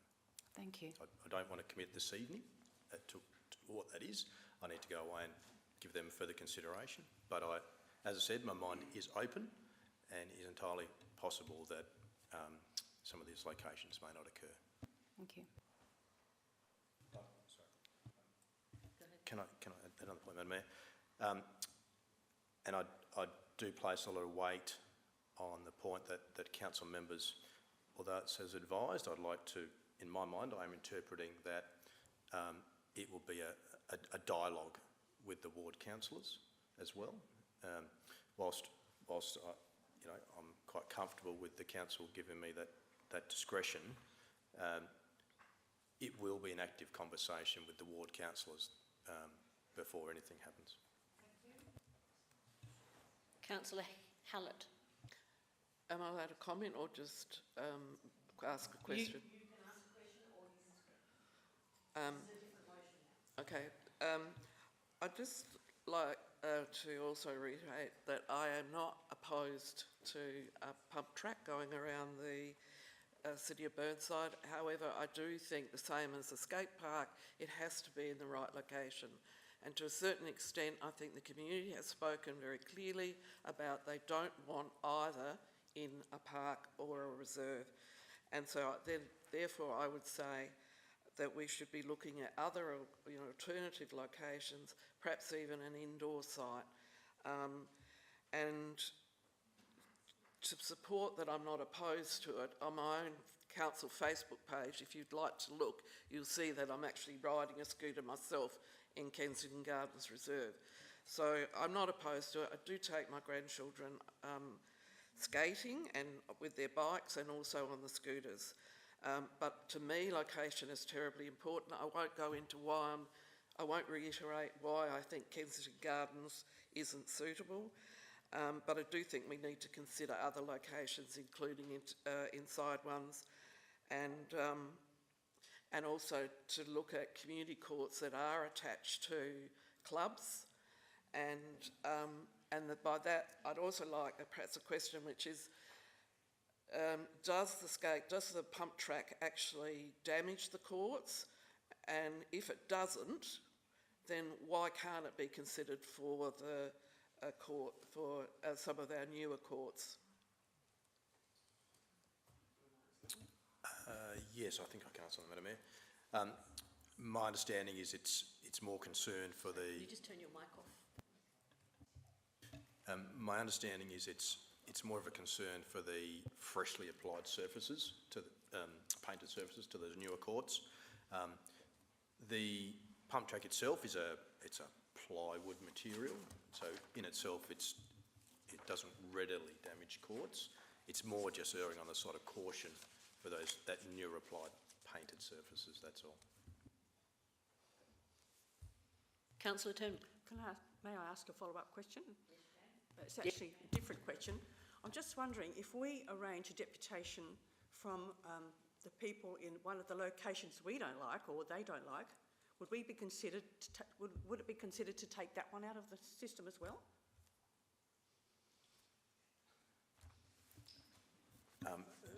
Madam Mayor, I think the way I'll answer that question is that going forward from this evening, I'll reiterate that there will be lots of conversations with ward councillors to get their input, who can share with me the thoughts of their residents before I take any action. Councillor Hubel. Thank you, Your Worship. I will speak as seconder now. First, I just wanted to address a point Councillor Davey made about the Work Health Safety Act. Safe Work Australia explicitly says that amusement devices do not include plant that's specifically designed for sporting activities. So I just wanted to address that. Excuse me. It's a sporting activity. Don't engage Thank in you conversation. for not interrupting me, Councillor Davey, while I'm speaking. But that's the second time. Do you need a warning? Once, and I apologise. And it was a whisper. Yours was a loud comment, and don't engage anymore. Councillor Hubel? thank you, Worship. You need your time starting again. Can we please restart the clock? I've only got a couple of points. I think I'll be all right. Look, I think in terms of the CEO's judgment, I've got a lot of faith in it. And an example of that judgment is apparent in the materials. Tonight, the site analysis listed the Civic Centre car park as suitable, yet we don't see the Civic Centre car park in the recommendation that the CEO made.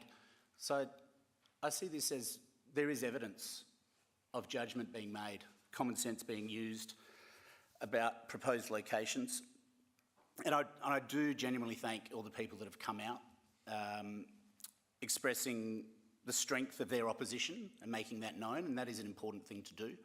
I know we've lost a couple of people over the last hour and a half, but these sorts of conversations are very, very important. And just sitting back and letting it happen, doesn't make a change. So this is a valuable thing that's being done.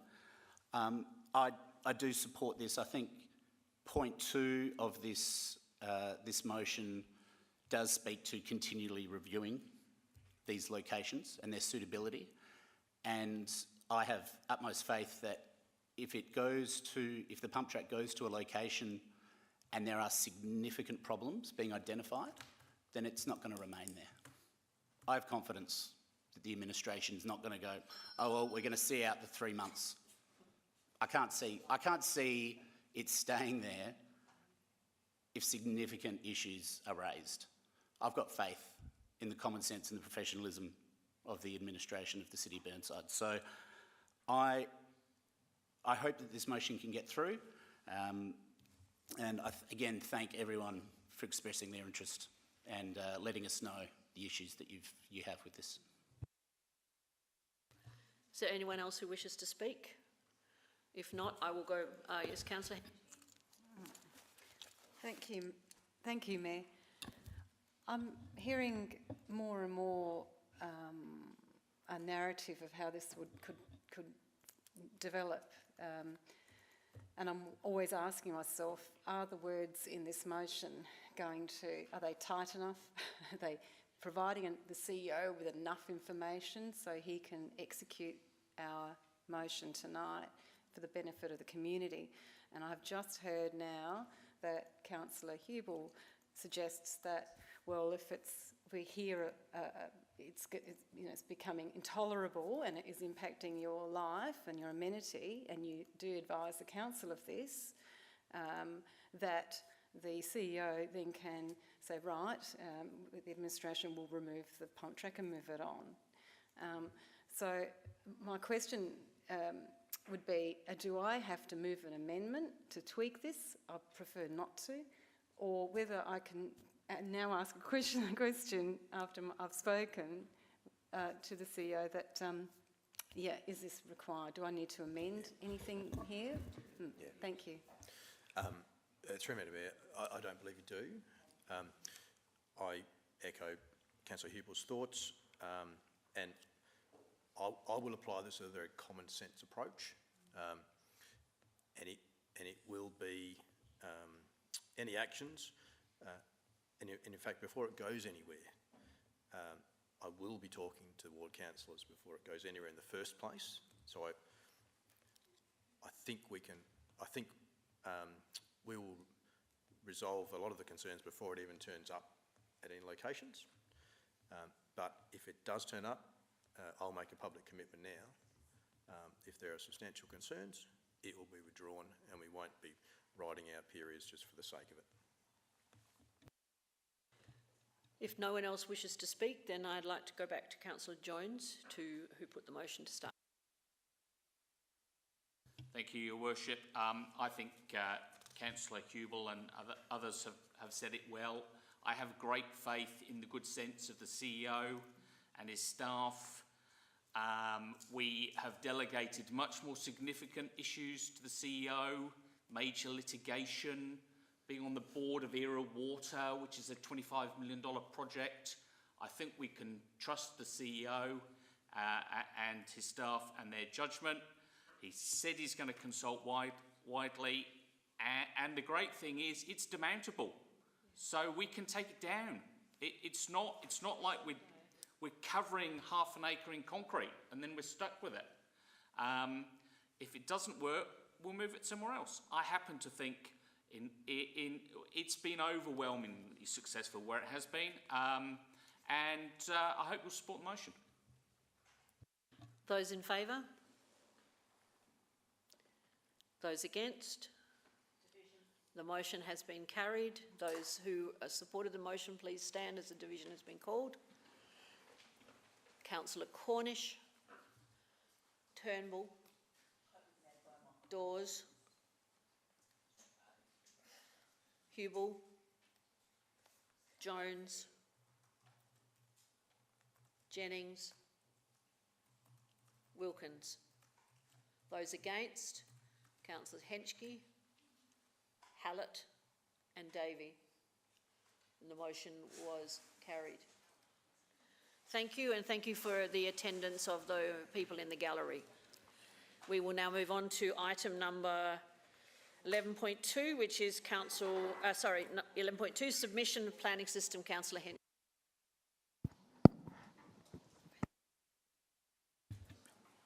Thank you, Madam Mayor.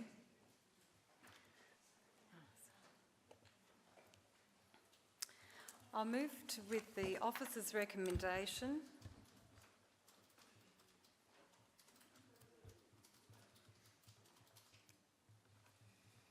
Sorry, it's a very long report.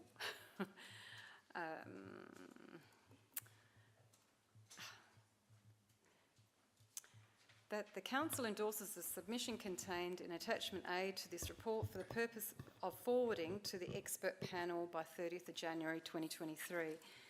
And it's good that the community and the Council have had So are you supporting a few weeks. You're supporting this? You're moving that motion as it is? I'm moving the motion. Thank you. I just wanted to clarify. Yes, thank you, Madam Mayor. I'm moving the motion, and the community have had quite a journey with this. The implementation review we have before us, the submission comes after 14,000 citizens signed a petition, which resulted in an inquiry, and hence we have this implementation review with this new government.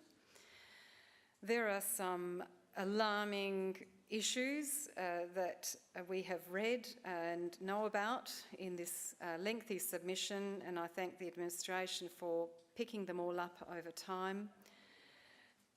In particular, the gaps we have in South Australia as compared to other states with significant trees. So easy to remove a significant tree if it's within 10 metres of a building. Means that, as this paper said, we can literally blade every significant tree in the city of Burnside if it's in someone's backyard, because they're all going to be pretty much within 10 metres of a significant tree. New South Wales rule is 5 metres. So we have these inconsistencies. That's just one top issue. Of course, heritage has been there's been a long battle with protecting heritage, and still the demolition rules have been weakened. And I do hope we just carry on to improve this code and planning system for the benefit of all the administration, which is it's very difficult for them to administer, and protect our heritage. And hopefully with the review of the 30-year plan, we'll have some better outcomes. So I ask you to support this motion, this recommendation. Thank you. Thank you very much. Councillor Dawes. I'll second, but reserve my right. Councillor Cornish. Fully support the motion and would like to thank the administration on putting together an amazing submission on behalf of the residents.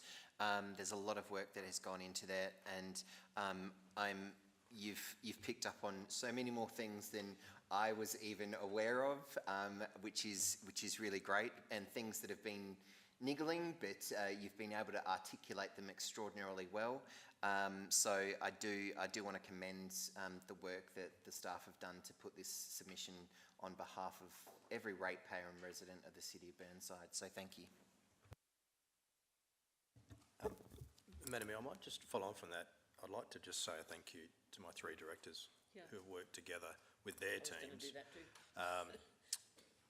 It's got, well, in fact, it's got my director's name at the top, but my teams have worked tirelessly on this one, and I'm really proud of the result. So thank you for the acknowledgement. Yeah.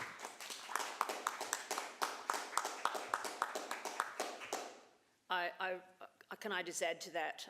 I think it's, I was really lucky to have the opportunity to speak to the expert panel on those items, but the expertise that I provided was minimal compared, but the same important issues were brought out. But what I really was impressed with this document was it was a planner writing it to planners with all the planning information knowledge, all the up-to-date knowledge of the new Planning Act. And I thought it was absolutely brilliant. And I know that Carly, who put all the work into it, is present, and I'd really like to publicly thank her for the amazing amount of work, and also for the feedback that was provided by some councillors in terms of giving some additional ideas or reflections on that. And I thank everybody involved. This is so significant. I mean, it is so significant. And I like to think that most of the councils that I've had anything to do with all have the similar, if not the same, issues in metropolitan area in relation to heritage and demolition and trees and infill and close proximity and all those things. And I'm hoping that as a result of all of the submissions that are made, that expert panel, who appeared to me, I was in the room with them addressing them, were really listening to what the mayors and the CEOs at that meeting had to say.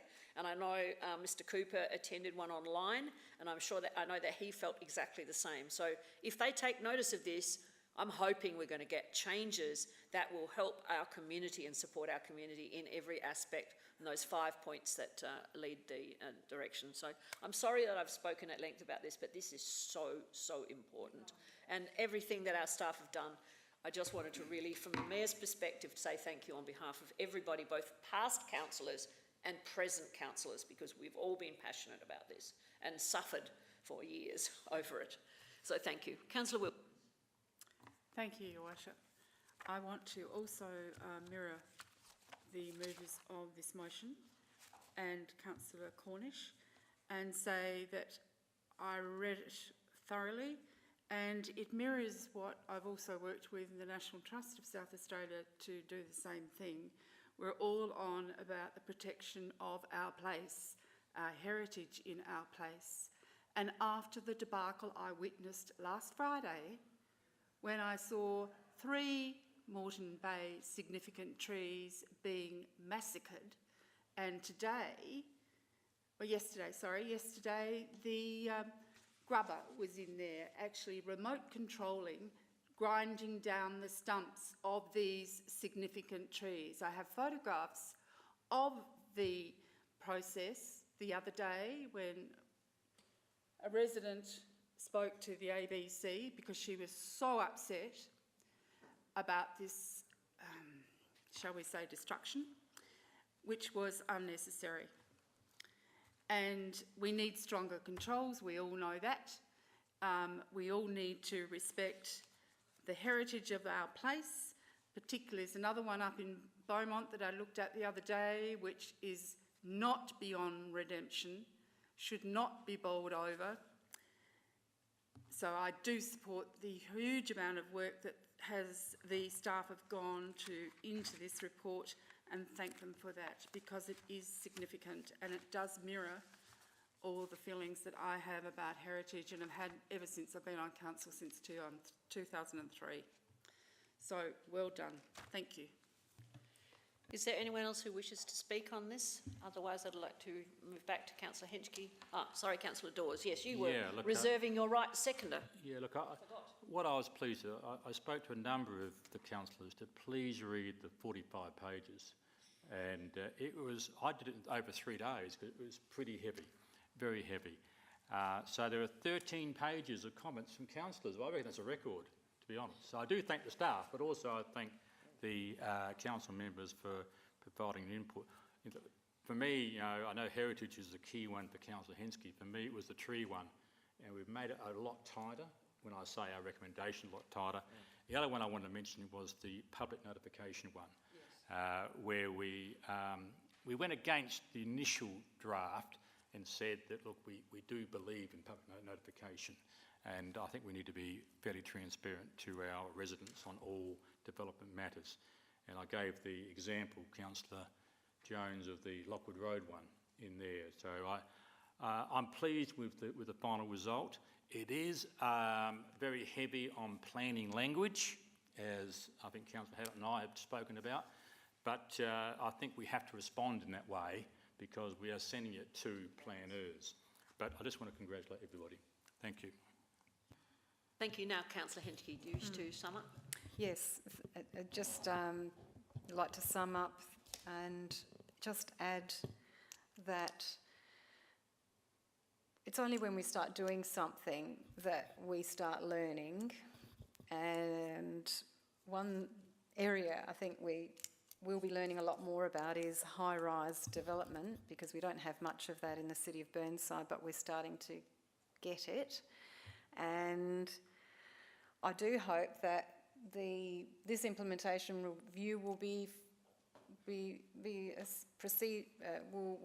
will mean there'll be more implementation reviews, because as we get more and more high-rise, I'd hate to see South Australia or Adelaide have so many high-rises for accommodation for families, but not allow 1 square metre of play space per child in that high-rise development. And I have learnt that the London Development Authority requires 10 square metres per child in any high-rise development, medium or high-rise. We don't do that in South Australia. So I do hope that that type of detail is front of developers when they put together their proposals in the future. Thank you. Right, those in favour of the motion? Those against? Carried. Next one is Councillor Cornish, council member complaints. I clearly pulled it because we had to. We have to do some sort of secret ballot election thing for potentially 3 people, or it might not be an election. We don't know. So I will follow your lead, Your Worship, in terms of what needs to be done first. I think it's really important because if somebody is away or somebody's sick or if somebody else is also involved in the particular code of conduct, we do need to have a panel, and I think I thank the CEO for putting this forward, so I'll let him explain any further. Through Madam Mayor, I guess the first step is to call for nominations. Yeah. Obviously, if we get 3 and no more, we won't need a secret ballot, but if we get more than that, Green button. we will. So, Madam Mayor, I'll Yep. just ask you to call for nominations. Yes, Councillor Jones. I nominate Councillor Dawes. Right, Councillor Dawes, you accept that nomination?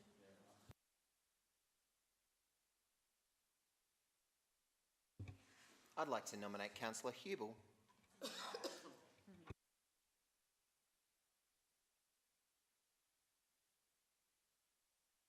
I'll accept that, Your Worship, Will you yes. accept that? Yes, I will, thank you. Okay. Are there any further nominations? I'd like to be a bit gender equitable here, so can I nominate Councillor Hallett? I was going to nominate Councillor, I haven't asked her, but Councillor Hallett I'd like to nominate. So.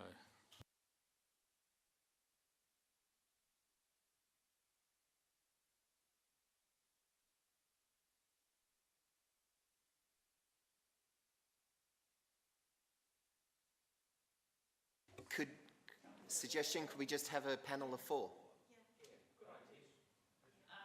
If I can get a consensus on that.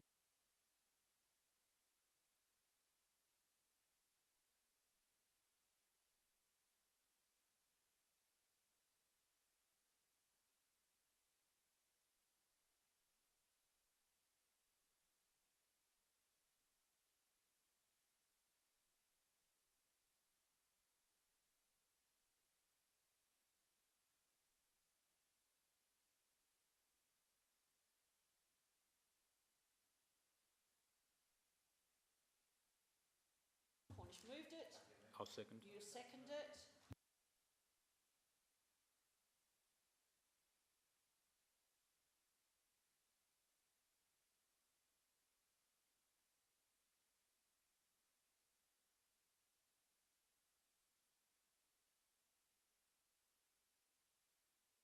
Thank you.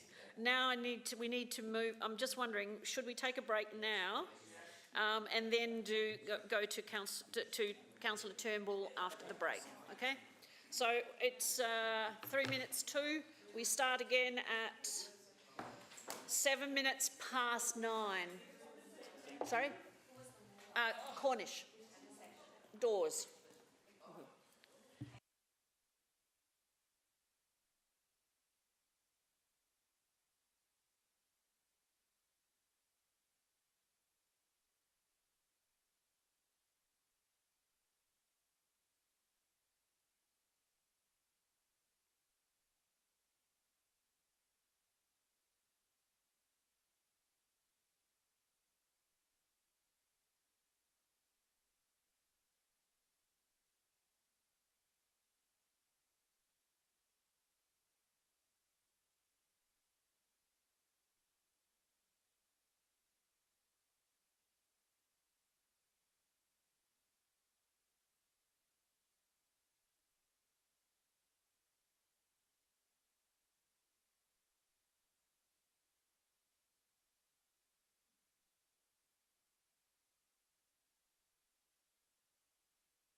I'd like to start again now, thank you, and I would like to start with item 11.5 and then 11.6 and 11.8 in that order, because those ones must be done tonight, and Councillor Turnbull's okay with me moving, skipping hers, but we'll go back to that after.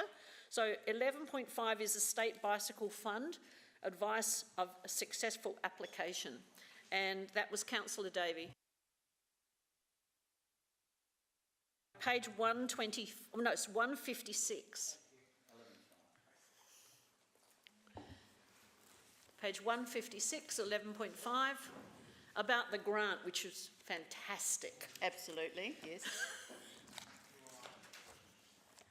When you're ready, Councillor Thank you, Davey. Mayor. Is everybody back? Thank you.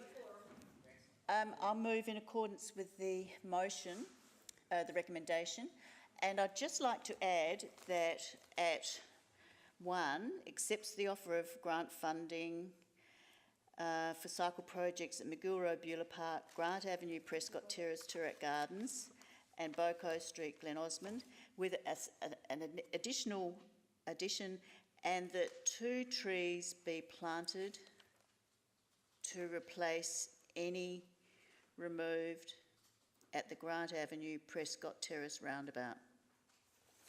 And I'll clarify that.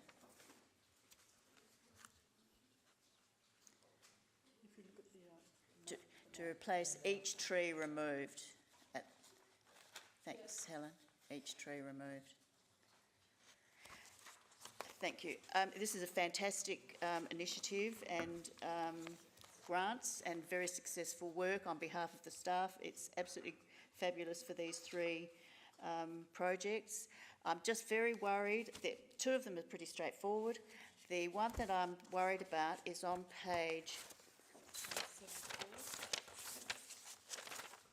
174, and it's the diagram on 174 where it shows the existing roundabout design and then the proposed radial design, and you'll notice that there are quite a few trees that are proposed to be removed. It doesn't mention that. I couldn't see any, I might have missed it, but I couldn't see any mention of that. Environmental sustainability talks about the benefits of safer and facilities, which is great, and we don't disagree with that, but it should actually include reference to removal of trees and green cover, because it's increased the grey space. So it's something we should be watching out for. So I'm just asking that you support that if we do need to remove trees or large shrubs, we replace them with 2. So, and congratulations to the staff and thanks for all the great work. Thank you. Councillor Hubel, you wish to second? Yes, and thank you, Your Worship. Yep, this is absolutely brilliant, as Councillor Davey said. And look, the co-funding of these projects is always something that makes these sorts of things possible. And look, and just as a general commentary on this, these sorts of things which encourage cyclists or make it easier for cyclists to use non-major arterial routes is great, but a couple of things I think we still need to be mindful of, and that is that we would look to physically separated bike lanes as a gold standard, and constantly being mindful that more people would cycle if it was safe to do so. So this sort of work is always important. There's always a lot more to do. And then the second thing I just wanted to, I guess, comment on with this, provide commentary on, and while I'm not going to amend this motion, I would certainly hope, and I know that CEO and I have spoken about this, but that the local bicycle users group is certainly contacted about the details of these sorts of projects, just to pass an ear by the people who really are experts in cycling in the City of Burnside, and they are City of Burnside residents who are cyclists. So making sure that that group is consulted in an informal way in this point, but I know that that's something that we can look to establish more formally at some point, perhaps. Councillor Jennings? I cannot speak highly enough of this joint funded venture. I often cycle these streets, and in the last 36 months I've had 2 car versus bicycle incidents. One was the Britannia roundabout. The other was riding along Osmond Terrace at 2 o'clock in the afternoon. Bike lanes are just a lane. They're not there. They rely on a driver who is not looking at their telephone or yelling at their kids. But I was not seen, and this car just pulled in front of me, and a hysterical mother got out of their car, and it was all my fault because I shouldn't have been on the road. So having this sort of infrastructure is fabulous, and we need more of it. Thank you. Councillor Wilkin? Thank you. I just want to ask a question. In the light of the, shall we say, the roundabout at Sydney Street near Coles Supermarket, where the roundabout was, the tree was gone, the foliage was gone, and it's now just bare space. I know the trucks need to get around there because I asked the guys when I was letterboxing that morning. But can we ensure that this central ring stays heavily foliated and not be destroyed and come to be just baking soil? And looked after and weeded, because it's not at the moment. It's just a bit of bitumen at the moment. Through Madam Mayor, ask Mr. Cant to give us a comment on that one. Right, Barry? Through your worship, can I just confirm you're talking about Keira Street and not one of these roundabouts, is that correct? I'm talking about... Or are you talking about ensuring these are... Yeah. This particular roundabout. Okay, is that right? There's no reason we're going to take that one forward. No, it's Prescott and Grant. Are we taking out any foliage at all? We're not even touching this until we get up there. We're not touching the roundabout. I can confirm that's fine. Is there anyone else who wishes to speak? Councillor Henschke?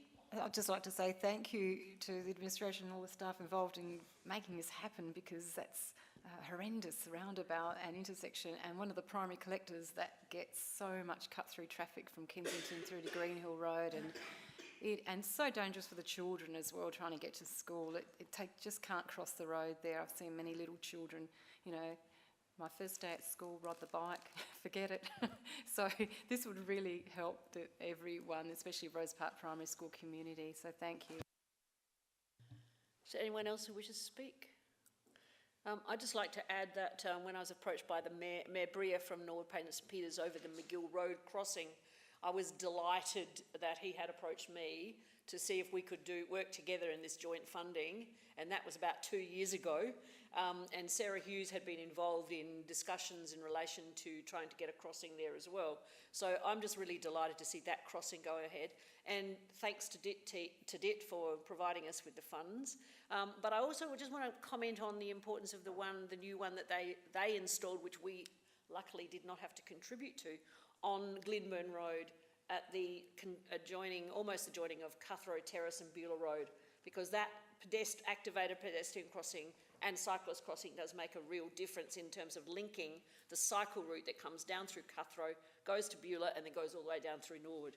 So I just want to add that comment, that I think these are all fantastic progressive moves ahead in terms of catering for cyclists and pedestrians who are trying to cross major roads, and that bottom end of McGill Road is a lulu of a trip trying to get across 4 lanes any time of the day actually. So thank you for all the efforts of the staff and working together with the 2 councils, and I really want to make that point. It's when 2 councils can work collectively and like that together, I think it makes a huge difference, so thank you. Back to Councillor Davey. I'll put the motion, so those in favour, against, carried. Thank you, Mr Hayes. And now we can move to, we need to move to Council Training and Information Session Plan. For those who came in a little late, we're going to go back to the one that we've missed, but these are the ones that we have to get done tonight, and then we'll go back and fill up spaces afterwards. So we're page 176, 11.6, Council Training Information Plan. And that was you, Councillor Davey. Thank you. I'm happy to move in accordance, thank you to the staff for all their work. I'm happy to move in accordance with the recommendation with the addition of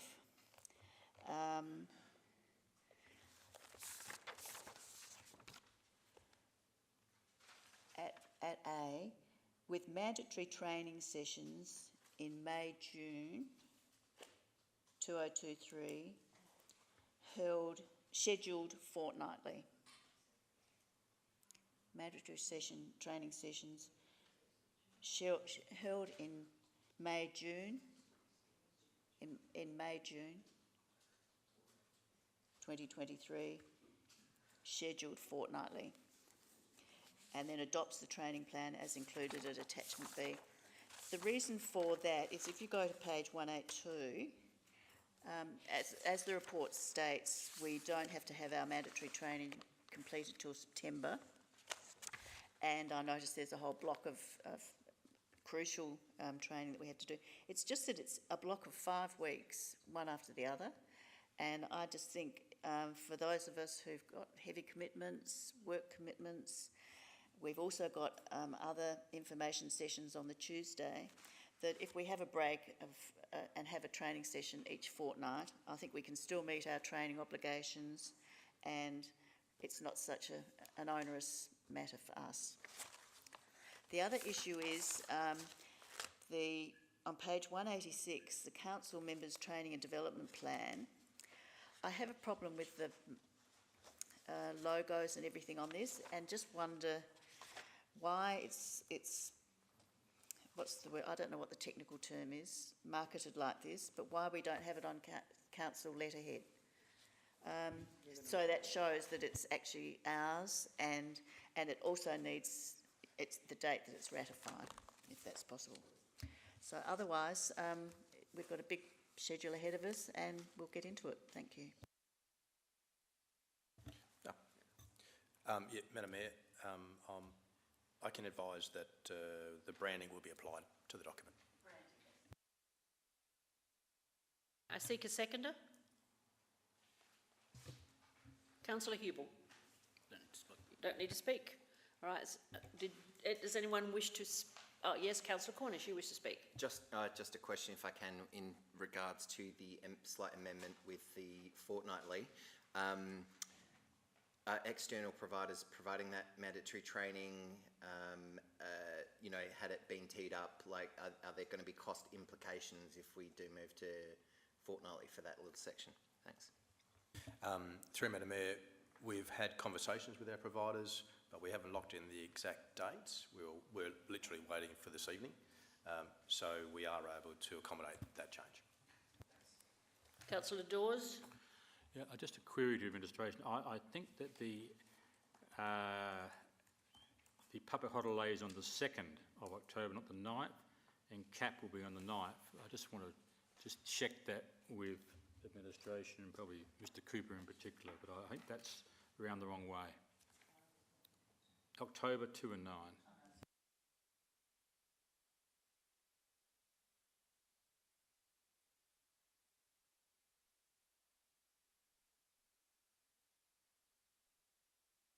Well, that can be checked and amended anyway as necessary.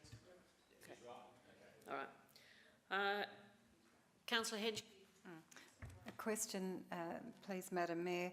Just to clarify, I don't think I've read it in here, but are they face-to-face or Zoom or both, the mandatory training? If someone's interstate, can we have a Zoom connection, please?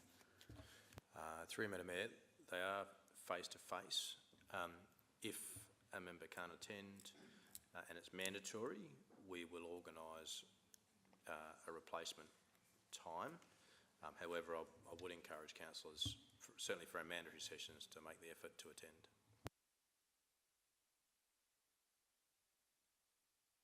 Right, does anyone else wish to speak? Otherwise, I'd like to go back to councillor Davey. Happy for me to put the motion. Those in favour? Those against? Carried. The next one's also councillor Davey, 11.7, page 210. The internal audit plan. No, I'm going to finish the one. Sorry, got to skip. That's not the one. I need to move to 11.8. That is the nomination of local government representative for the Premier's Climate Change Council. And then we'll go back, and thank you for reminding me. I can't read through my writing that I've scribbled all over the numbers. So it's the nomination for local government, page 230. And that was and me. That was you, Councillor Cornish. Off you go. I'm absolutely happy to move the officer's recommendation. I can't think of anyone more, I don't know, suitable, prestigious, amazing, to represent this city of Burnside at that council. So I please second it, move it, praise it. Councillor Hubel, seconding. Yes, thank you, Your Worship. Yeah, absolute ditto. I think Dr. Roatman it's a privilege to have him in our organisation. I think the wealth of knowledge and his personal spark and vibrancy is very inspiring. And I think for people, and this is a very serious council, and he is an outstanding candidate for that position. So I would absolutely love him to be there. I hope other people around the place do as well. Councillor Davey. Oh, thank you. Just a question. Do we have any other staff who might fill this position, who are scientific officers and who might get, bearing in mind Philip's already on a state government committee, someone else that we might support to contribute and be developed by it? Through Madam Mayor, I appreciate the thought, but I really feel that Dr. Field, he will represent, well, not only the state and local government, but he'll represent the City of Burnside exemplarily. So, no, I really think this is the correct nomination. I have seen him in action talking to Green Adelaide and know how much respect he is already granted in terms of the profession and the area in which he works. So I certainly, I'm not trying to persuade you anyway, one way or another, but the fact is that he really, I've seen him at work in action, and a number of you have obviously experienced him also in various projects, apart from all of the information sessions and all of our environmental sustainability reports that he writes. So, you know, we've certainly gained a massive wealth of knowledge with his employment here in Burnside. And if he can share that knowledge with and improve the state, then that would be great. So, Councillor Cornish, you happy for me to move, to put it? Okay, I'll put the motion. Those in favour? Those against? Carried. That you notify him? Okay. All right, now they're the ones that we had to do tonight. So now I'm going back to 11.4, Council Member Appointment, Community Grants and Australia Day, Councillor Turnbull. Oh, thank you, Mayor. Could I please move an amendment that Council appoints up to 2 council members to join the Mayor as members of the Community Grants and 2 council members to be part of the Australia Day Awards judging panel. So my reason for this amendment is to ensure that several, and not just the 2 council members, are involved in these selection panels. Different council business, different people, different strengths, different ideas, has to be worthwhile. Thank you. So there's not a major change to the original motion, just separating community grants and Australia Day Awards judging. And I can tell you now, from experiencing both, that the community grants one takes a lot more time than the Australia Day Awards, but I'm not removing any of the importance from either of them. They're both incredibly important, and I do actually take on board the suggestion, and I hope you will consider that as well. It's not a major change, just offers more opportunities for more people. Doesn't mean to say they couldn't be the same people, but it's not saying they have to be separate. but certainly giving more people the opportunity if they choose it. So I'm going to be needing, Councillor Dawes, you're seconding, is that right? Yes, I am seconding, but I would just make a small amendment, and we have a proxy as well for each of those committees. Because there are occasions where there's illness or someone can't make it, and I think we need to have 2 members each. So I'm saying appoint two members and a proxy, as we do for the Audit Committee, the CEO, no, we don't do that for the CEO Review Group, but there are other organisations, EHAR and so forth. So if the mover is happy with that? I'm certainly happy with that. Okay. All right, while they're fixing that, then Mr Cowley, you wish to speak? I was just going to suggest, Madam Mayor, maybe to move this forward, if we call for nominations. Yeah, that's what I was going to do. And then Sarah Willand. Councillor Jennings, you wish to nominate someone or yourself? I'd like to speak on just in the future, the Australia Day. It's a bit of a vexing issue, and maybe we need to call it something else. We can't decide that. That's actually all done by the Australia Day Council. The actual date is probably the more vexing point, and I do take your point on that. But I think we would be going ahead with Citizen of the Year, Junior Citizen of the Year and Event of the Year as directed by the Australia Day Council. It's the Australia Day Council who will be looking at those kind of changes. When that will be, we don't know, but at this stage, it was one meeting for the Australia Day Awards. It was one meeting that took us at about an hour in October last year. And I'd be very happy to have additional people on that group that make that selection. Councillor Jones. I would like to nominate Councillor Hubel to the Australia Day Awards Committee.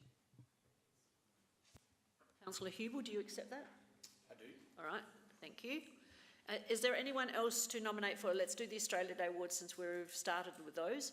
Anyone else interested? Councillor Dawes? No, I was going to go for the other one. So. Oh, okay. Can we both at the same time? Cool. Yeah. No, can we just do one? I'd just rather do one and then the other, if you wouldn't mind.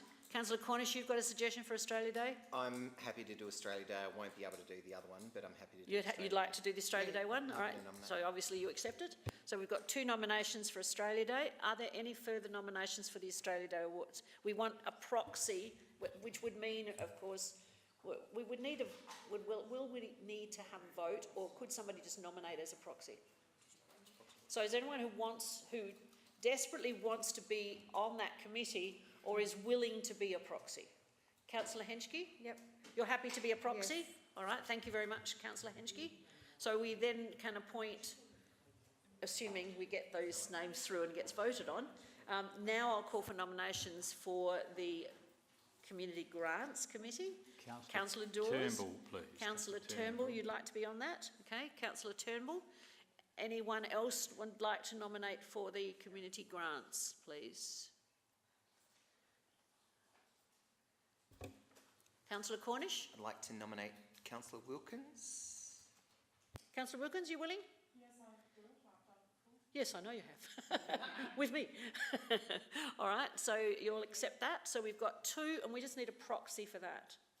So anyone willing to be a proxy? Councillor Dawes, you've done it before, so you're happy to be a proxy? All right, so that means we've got our 6 people. I was going to nominate Councillor Hallett as a new member of council. Okay. Might be an interesting thing to go through. Thank you, but like I said last time, I'm going to try and just get... Yeah, and what's good about this is for 2 years, and then there's another 2-year period. By that time, you've got your feet planted in the sand, and then you might be happy to do it the next time round. Okay. All right, so we've got our 6 nominations, and we had a mover, who was Councillor Turnbull, and we had a seconder, Councillor Dawes. So do you wish to speak again, Councillor Turnbull? I'd like to put the motion with all of those names in it. All those in favour? Against? Carried. Thank you very much.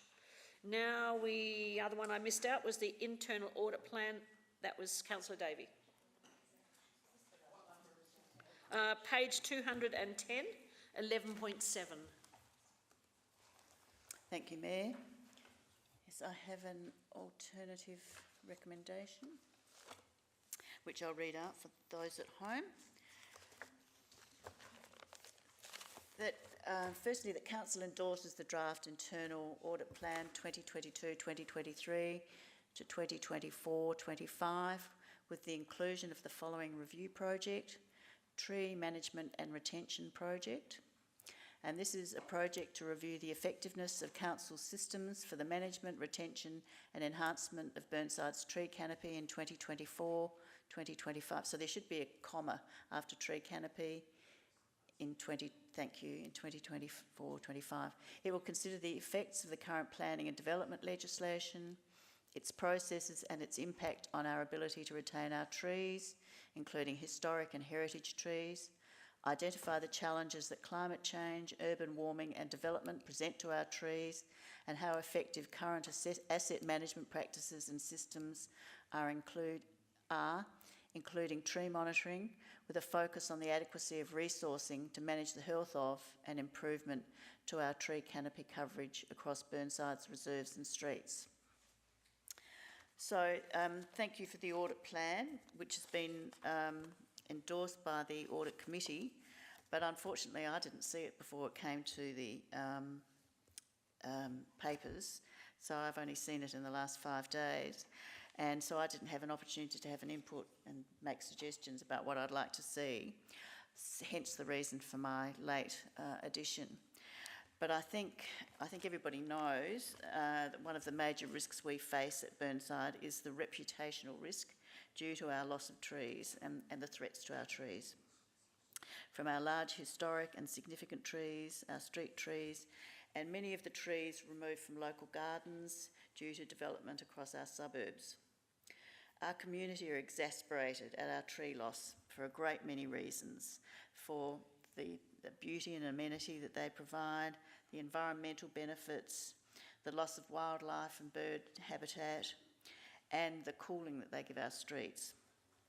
So the reason I've asked for your support for this to be included, is that I think the audit function is critical and it's essential for good corporate governance and helps manage our strategic and operational risks and those which challenge our environment, which is why I'm including them. I think it's timely that we undertake an assessment of the internal controls along with the other challenges we're experiencing to the integrity of our tree canopy. As the Mayor pointed out in her email she circulated today, we are undertaking a lot of work on environmental sustainability, and there's a great lot happening, including an assessment of canopy coverage, the urban forest asset management plan, for example, and all of that will continue. This doesn't make any threat to that, and all the other good environmental and tree planting practices and management. But the audit function is separate to this, and as it's an investment, I see it, certainly as it casts independent, fresh eyes over our systems and functions, and we traditionally do it in financial, IT, contract management, procurement areas. All those functions continue while we do the audit process. Trees are very important assets to our community, and how we manage them is very important. So that's why I think we really need this included in our audit plan. It's not traditional at all. The environment gets overlooked when we're doing auditing, but I see it as an investment in assessing how we maintain our good governance practice for the management of our trees. So hopefully you'll support that in this cycle of the internal audit plan. Thank you. Before I get Councillor Turnbull to second, can I just remove that apostrophe from its processes, please? Sorry? It's not an abbreviation for it is. Right. Councillor Turnbull? I was just going to second it. Yeah, now you can. I don't want to speak though. You don't want to speak? My right. All right. Councillor Dawes. Yes, I have a question for administration. Now, on page 221, we have the climate change project. I just want to understand from administration, do they see this amendment from Councillor Davey as a subset of that project? or do they see it as a completely separate project? And the reason I ask the question is because of the email we received today from the Mayor. Through Madam Mayor, I think the email today just demonstrated the vast amount of work we're doing in this space. Having said that, I actually don't have an issue with the addition of this project. I think it will complement what we're doing. We're certainly not overlooking the environment in its broad context, but if we think about this in the City of Burnside context, Councillor Davey is correct. Our community does place a lot of value on its trees. The thing we just need to be conscious of, if I may, Madam Mayor, is each of these audits does cost. Yes. And this would, we've just done an estimate as staff, probably 10 to 15. I'm not saying that should stop us doing it, I just need to be aware of 10 to 15 what? that. 1,000. 1,000. Yes. I'm not saying it should stop us doing it, but we just need to be aware of that cost. Can I have a follow-up question, therefore? With the inclusion of the amendment from Councillor Davey, what extra information will we be seeking over and above what's currently in the internal audit under climate change?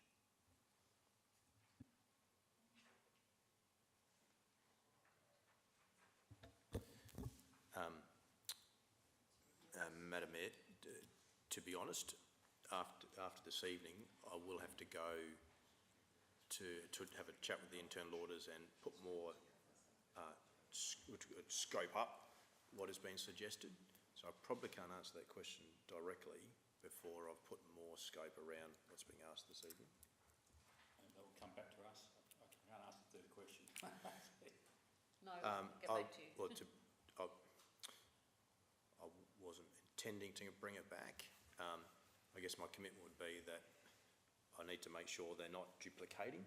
So that will be what my responsibility will be there, to make sure we don't duplicate our activities and waste our investment. Councillor Cornish. Thank you, Your Worship, and thank you, Councillor Dawes, for some of those questions. I have questions too, and it's in relation to, I suppose, that it will consider the effects of. Given we've done quite a lot of work, sorry, this is a long question. One tonight, we've just had a huge document that we're sending off to the submission about planning and the code. So that whole section of that first sentence is effectively like, we understand the effect of planning and development on trees. I do like the idea at the end to actually of this to rate our effectiveness and our internal controls in how we're actually effectively managing our trees, the City of Burnsides, because internal audits are effectively about how we're doing it, can we do anything better. Obviously, we have no control over some of those aspects, so it's going to be a wishy-washy statement that we've always had, and we already know.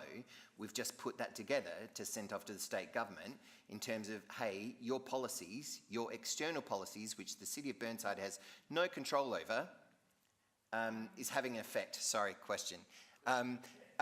Yeah, my question is, would reducing it down to that last component about looking at our internal controls on how we actually effectively manage our trees that we own and we're in control of, our processes of maintenance and the preservation and retention, all of that work that we've been doing for quite some time, is that a more important aspect for this internal audit and would dovetail in with the other projects that we're actually doing? Sorry, that was a very long-winded question. Just before you answer it, I think I did allow it because it actually helped me to understand where the question was heading. So I did allow a little more flexibility as normally I would, because it helped. No, it actually helped me to understand where this debate is heading. So I appreciate that, and that's why I allowed that kind of long-winded preamble. Okay. Now, Councillor, sorry, Mr. Cowley. Thank you, Madam Mayor. The short answer is yes, it will. And without preempting the outcome of the audit, because obviously from an audit there's opportunities to learn, one of the things that hopefully will do is demonstrate to elected members in our community the level of steps we do take to protect our canopy, and as per any audit, it will examine opportunities for improvement. Councillor Wilkin. And will it also identify those things we've lost? Because this week we've just lost, in the last 5 days, 4 significant trees from 483 Glenburn Road. So the audit would highlight all these things that have happened and trees that we have lost. I've also had an incident that the CEO has assisted me with in Eastwood, where SA Power Networks have come onto a property and taken out a tree that would have been the residents tell me, more than 36 years old, a mature jacaranda tree in somebody's front yard. So that was removed by SA Power Networks. This person was away over Christmas on holiday visiting family interstate. She came home to find the tree gone. So these things need to be documented, and an audit will highlight those things that have been removed by other parties in our neighbourhood. The other thing is also the condition of some of the trees that we're managing. Just look at Glenburn Road and the vase-shaped, wine glass-shaped trees we have there. That is not their usual shape. We need to document, and this needs to be highlighted in this audit. We're not managing our trees appropriately. So I support this motion. I think that statement, the last statement, we're not managing our trees properly, is a little bit of an unfair indictment of our council staff. Councillor Henschke.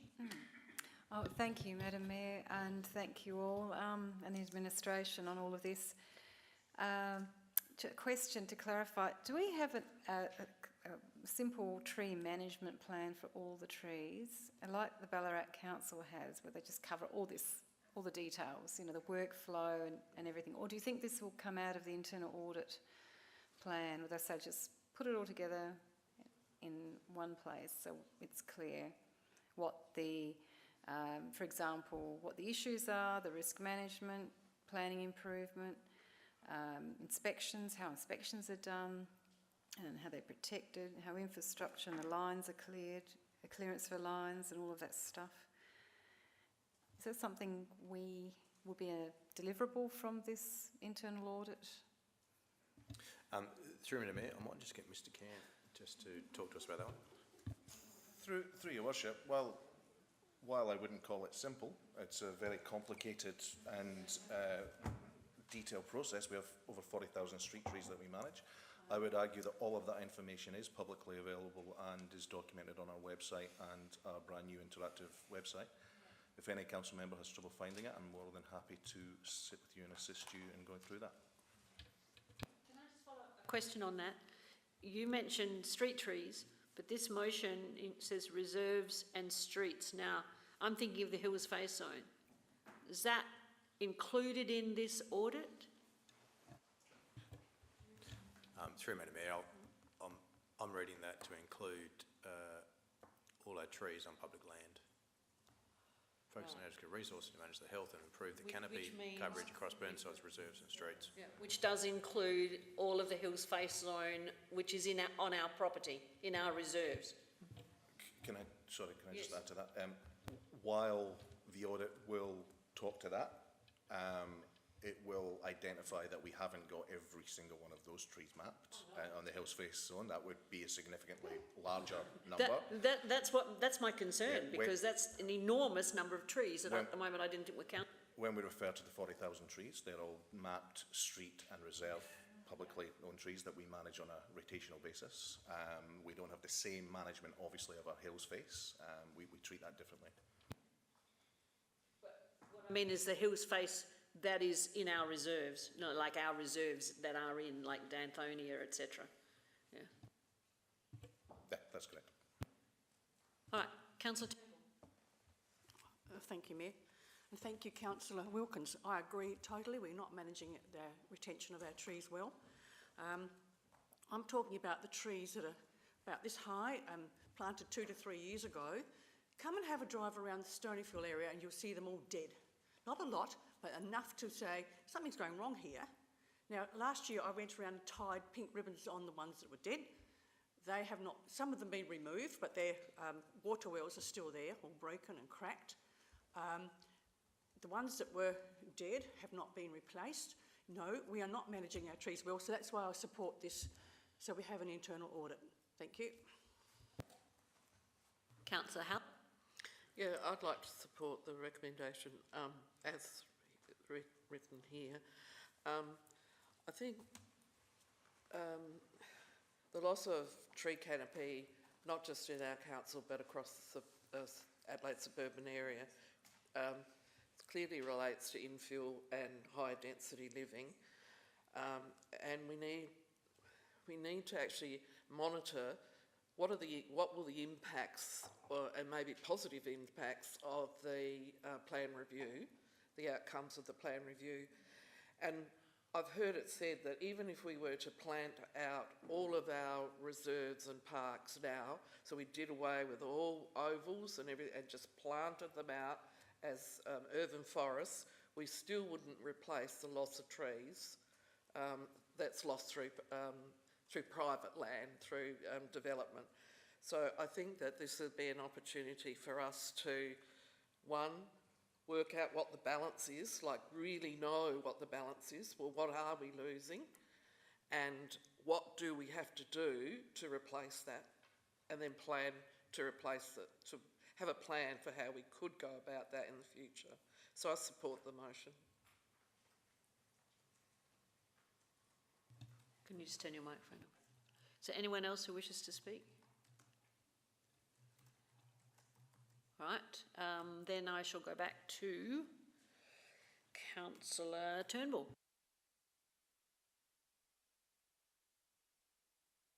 Councillor Turnbull.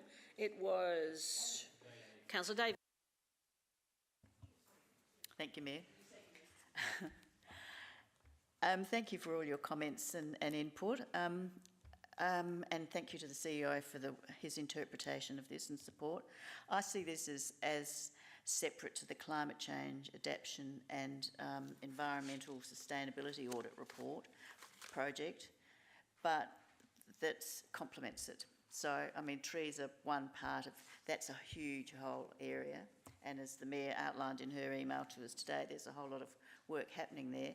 But how we manage our trees on a day-to-day basis and the systems that are in place and the pressures that are on our trees, I think it's timely that we audit them, invest some resources, doesn't seem to be a huge amount, in assessing our systems and how we manage them. We've heard some concerns raised around the table, and as has been pointed out, we've just this week seen the removal of significant Moreton Bay fig trees, huge beautiful trees on a development site.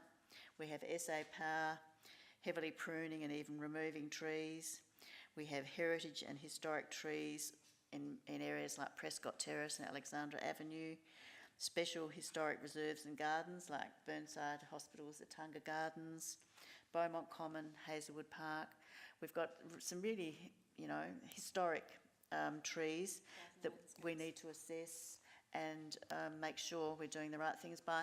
And as Councillor Turnbull's mentioned, all the new plantings that we've invested, the huge amount of money we've invested in the new plantings, that they're being maintained and supported. So, and then all the nuances in between. So that's the intent of this, and I see it as an investment. I see it as complementary to all of the work that will happen, and hopefully the development changes and planning changes that happen. So I see it as all complementary to that, but trees are so critical to our community, and we all know we get so many questions, we get criticism, and I think this is timely that we do an audit, internal audit on this. So hopefully you'll support this. Thank you. All those in favour? Against? Carried. 11.11. page 248. Thank you. I'm happy to move in accordance with the recommendation. We receive and note the Chief Executive report from December. I just had a couple of questions, and thank you for the updates on the 40k per hour reduced speed limit, because there's a bit of interest in that in the community.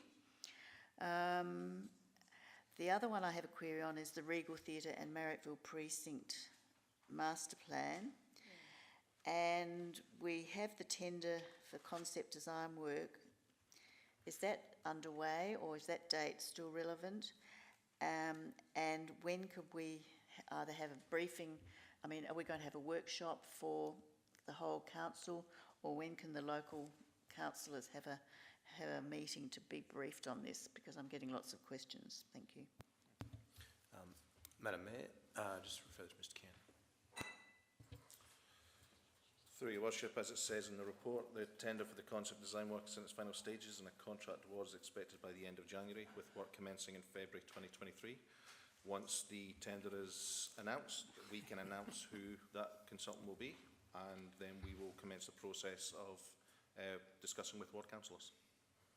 So is that just a follow-up question? Yes? Is that likely to be in February? That's what Mr. So we might have an information session. I'm just checking the schedule now for the workshops.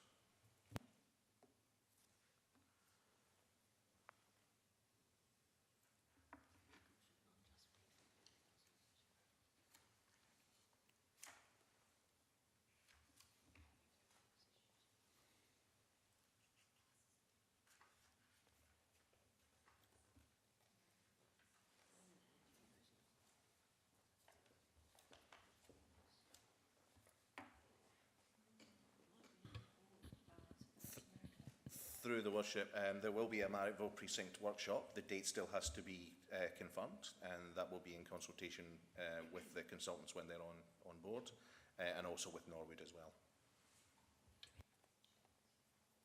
Councillor Dawes? Yeah, I was second. I reserve my right, but could I ask a question now?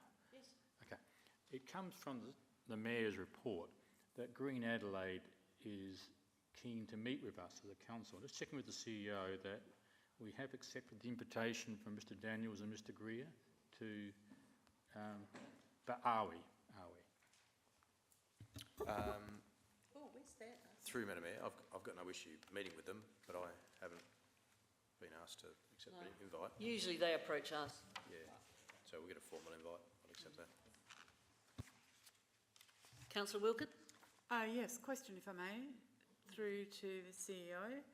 I recall last year reading of the Regal Theatre Precinct Master Plan. Can you confirm to me whether or not the cottage on that site is to be removed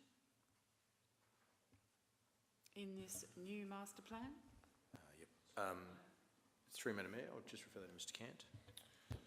Through your worship, Council considered the options and endorsed that the project plan did not include the cottage. It will be removed. We're removing It will be removed. a historic cottage out of the site. Confirmed?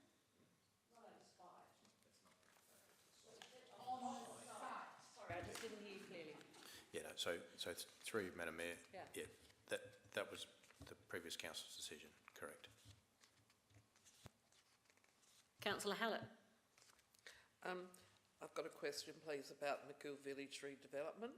And I remember reading somewhere that there's an activation plan as part of the McGill development. And I'm just wondering what's happening to that and where we are, and whether or not there's an opportunity for members to get involved. Madam Mayor, just ask Mr. Kent. Through your worship, absolutely. There will be an opportunity to get involved, and we'll provide more information on that. What I'll do for the specifics, I'll take that on notice and I'll share that information with the wider council, and if the ward council is interested, we'll certainly get involved. Okay. Councillor Henschke? Thank you. Question for the administration on that 40 kilometres per hour reduced speed limit. Consultation says here will be anticipated commence until March 2023. Are we going to engage with the community to say why we're not doing it in January, like we said? I think there was an impression, or I don't know if it's been published somewhere, that January was the plan. No? Okay, just wanted to manage the community expectations, that's all. Thank you. Yeah, through you, Madam Mayor, I can confirm we've always talked about March being the date, and I haven't alluded to the community that it'll be any earlier. Yeah, okay, thank you for And clarifying. during the break, we had a meeting with your ERA group to explain Yep. the reasons why and when it would be taking place. Yeah, the ERA group of Yeah. Rose Park Gardens area, yep. Okay, and also the operations projects, I noticed in the financial report there's a fair bit of budget to spend still on operating projects. Capital is well advanced.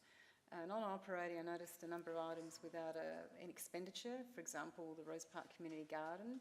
It's an operating project, not a capital project. Is there a reason why it's not capital, like Tregenza Community Garden? You mean Laurel Avenue, sorry, thank you, near the Tregenza Oval, thank you. Through you, Madam Mayor, I'll refer that to Ms Reynolds. Through the Chair, just to clarify, Councillor Henschke, are you referring to the month-end finance report? Oh, okay. Yeah, Ms Reynolds is pointing out that the matter you're alluding to is in 11.9. It's not covered in the CEO report. So I'm happy to come back to that one once you get the report if you like. But we can answer the question. Through the Mayor, I can, if Councillor Henschke, if you could just please ask your question again. I missed parts of it. Thank you.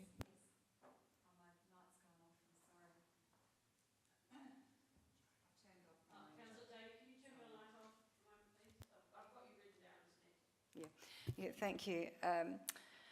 It's only because the CEO's report refers to progress on some capital works project. It came to my mind. I was wondering what's happening with the Rose Park Community Garden, and I noted that in the financial report it is listed as an operating project, not a capital project, whereas the Laurel Avenue Community Garden is a capital project. My question is, why isn't it a capital project as well?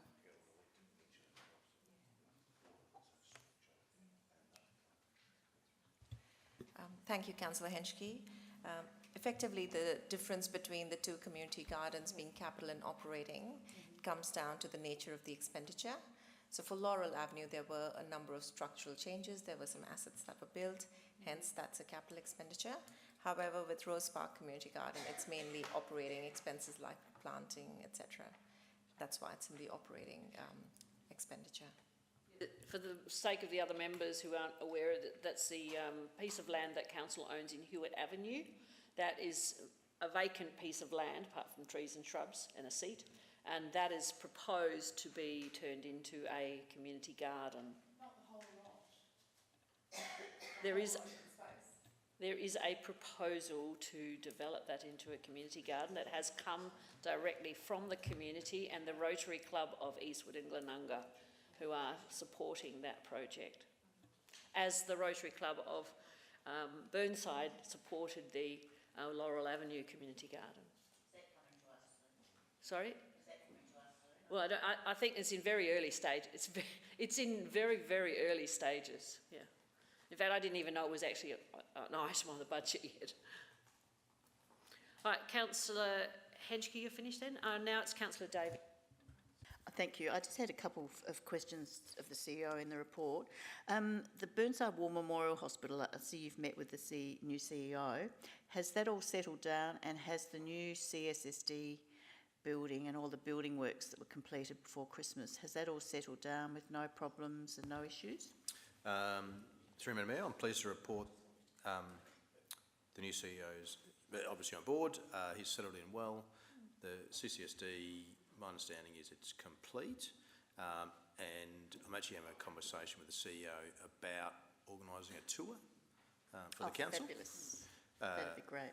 And I'm pleased to report the CEO is amenable to a greater level of communication with council, and the board is supportive. So we're looking at ways what are the best conduits for that sharing of information. So we're currently having those conversations now. Thank you. Well done. Right, can Another one? you want another question? Or? Yes. Okay. Just on HR and the positions vacant, which I think have been vacant for quite a while. Are we recruiting them actively at the moment? And are we having any luck? I wouldn't say they've been vacant for a while. In terms of recruitment, you always have a period in kind of, call it late November, December, January, where you're just not going to attract the calibre of candidates you want because people are distracted. So it is normal to expect a bit of a period there where you aren't actively recruiting. So I'm very happy. So the short answer is yes, we're actively recruiting, but we're recruiting in the time frames where we think we can get the best candidates, which is in this February, late Jan, February period. So I'm comfortable with how we're progressing there. Are you ready to sum up now, Councillor Davey? Can I put the motion? Right, those in favour? Those against? Carried. You've received the answers to the questions on notice. Motions on notice. Councillor Cornish, leave of absence. Councillor Dawes? I move. You're moving it. Seconder, please. Yes, Councillor Henschke, you're happy to second it. Does anyone wish to speak on this matter? Otherwise, Councillor Dawes, are you happy for me to put the motion? Right, all those in favour? Against? Carried. Next one is Burnside Library opening hours. Councillor Turnbull. That's page 270, item 13.2. All right, thank you, Mayor. I wondered when I saw the papers for this meeting if there was any point moving a motion asking for a report when a report seemed to have already been written. However, this report is not a complete report as requested in my motion on notice. It's more a report that justifies the closure from the council staff point of view. I don't think that fully addresses the intent of my motion. There is another aspect to consider here. I'll put a different view on behalf of the residents who spoke to me of their frustration that this closure had occurred. The Council of Burnside website stated, "Please note that the Burnside Library will be closed from 4 p.m. Saturday the 24th for the Christmas break, reopening on Tuesday the 3rd January 2023. This is a closure of 9 days, and 4 of these days were non-public holidays." 4 years ago, when I first became a council member, I remember the former CEO telling me that the Burnside Library is one of the very few places for some people to go to during the Christmas New Year break. It struck a chord with me. A lot of the talk at Christmas is about celebrating with family and friends. But what if you have no family and limited access to friends, which is unfortunately too common? We know that the Burnside Council area includes a higher number of older people, many of whom live alone. I was approached by residents in this category whose social connection seems to revolve around the Burnside Library. They go there to read, to borrow, and they always hope to speak to someone and be spoken to. It's their social outlet. Many have no access to the internet and rely on the library for this service. I use the term library loosely. It's actually a resource centre, and many people rely on internet access at this venue. In our council area, we also have many overseas-born residents for whom Christmas in Australia can be an isolating experience. And wouldn't it be nice if families, who usually have a mum or dad working, could go together and maybe even start on the summer reading challenge? One resident said he went to the Burnside Library on each of the 4 non-public days, hoping for that day to be the day that it opened. And there was just an A4 size notice announcing the closure. People were struggling in with things they'd borrowed, then they turned around and left. When I went to the car park to check out what was happening, I noted about 30 cars in the car park. And no, they were not the overspill from the Burnside Shopping Centre because they were in a different part of the car park. And the people were growing up, peering in the glass doors and windows to see why the library was not open. It was a bit bemusing. As a council member, I believe that we represent our residents trying to make their lives better. The library is partly funded by our ratepayers, even more so now the state government's decreased the funding, and should be accessible to them, especially in times when they can go for an outing and to access materials and equipment. Our goal should be to provide a service for the public and not unnecessarily close a much utilised resource. So in moving this motion, seeking a report, I'm seeking a report that provides a balance between both the administrative convenience of closing the library during this period and the needs and the wishes of our residents who would access and use it. And with regard to staffing, a skeleton staff is all that's really needed. I'm sure that could be arranged as it has been in the past. Community consultation has been mentioned quite a lot tonight, quite a few times actually, and maybe we need to do that as well. So I seek your support of this motion to have a full and balanced report on this matter so as to inform future decisions. Thank you. Councillor Davey, you're seconding? Yes, Do you wish to Mayor. speak now? Yes, yes.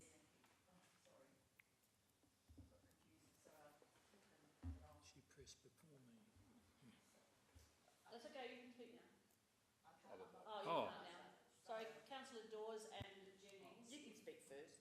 No, well, you were seconding. You are on the list here as being the seconder, so I'll let you speak. And I've written down Councillor Dawes and Jennings to follow you. So, let me turn it off. I'll turn. No. Okay, thank you. Yes, sorry about that. Yes, I'm happy to second this motion. I think 9 days closure of one of our feature facilities is too long. I appreciate all the reasons that might have been put forward, but when you do compare us with other Unley, Marion, Norwood, Mitcham, while they all have several libraries and we only have the one central one, they still were able to staff one to stay open over this Christmas period. Of course, the public holidays, that's a no-brainer that it should be closed then. But I've only had 2 complaints, but they were from people who'd read all their books. I can't believe that people don't get enough books out for that amount of time, but they weren't able to get back to get another supply of books. So, and for all the reasons that I support that Councillor Turnbull has outlined for those who are isolated in the community, the aged and new Australians who might not support Christmas, I think we could make an effort to make it open sooner.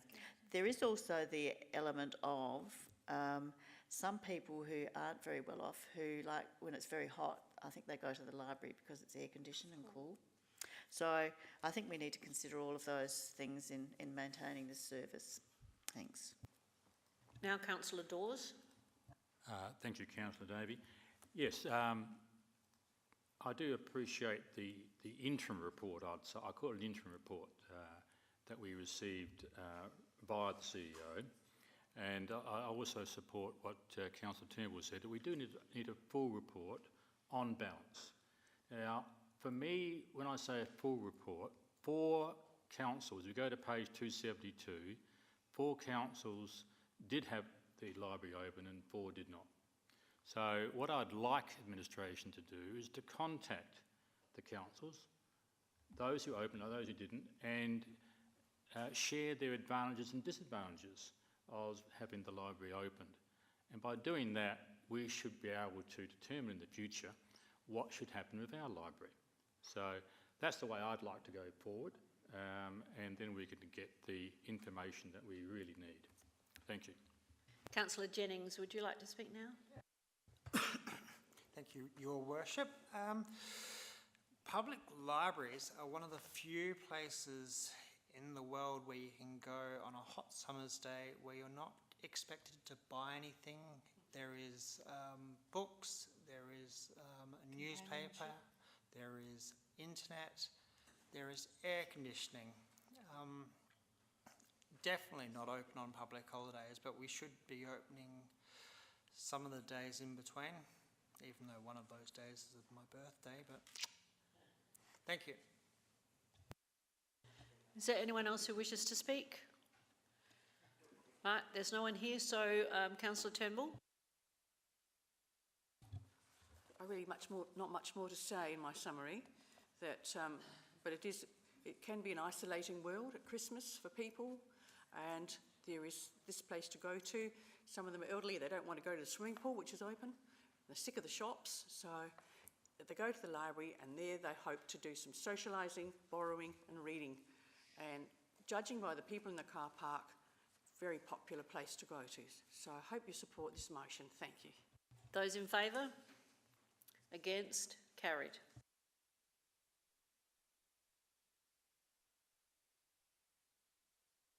Back on the local government advice scheme. I think, sorry? Councillor Jones, that's right. Councillor Jones. Yes. I'm glad you picked this one up. Thank you, Mayor. New members of council might be less aware of this local government advice scheme than others, but briefly, the previous Liberal government tried to bring in rate capping and they couldn't get it through, so they came up with this whiz-bang scheme of a local government advice scheme where councils would pay a SCOSA, what was estimated at $50,000, to come back and write a report on council's finances. And frankly, the level of feedback we're getting is things, you know, they say they're going to give us advice like, you don't have an asset management plan on your website. It's like, really, for $50,000, which is probably going to be more than that? Yeah. It's a total waste of money. And the CEO wrote to Minister Brock to tell him so. Now, you would expect that Minister Brock would have said, yeah, it was the bloody Liberals, it was a stupid idea. But instead, he decided to arc up about it and say it was a brilliant scheme. Don't know what, it's only the council staff don't like it. Yes. And the Limestone Coast Councils also objected to it, and this was in the ABC, so this is some of the things that Minister Brock said. He said, despite the criticisms from CEOs, Mr Brock said elected members of council did not seem to share these concerns. Yeah. I haven't had any response or request from any elected member or elected body of any council to me as the minister, he said. If the CEOs have got any concerns whatsoever with the scheme, they should bring that to the attention of the elected members through the mayor. As for the associated costs, Mr Brock did not believe they were prohibitive.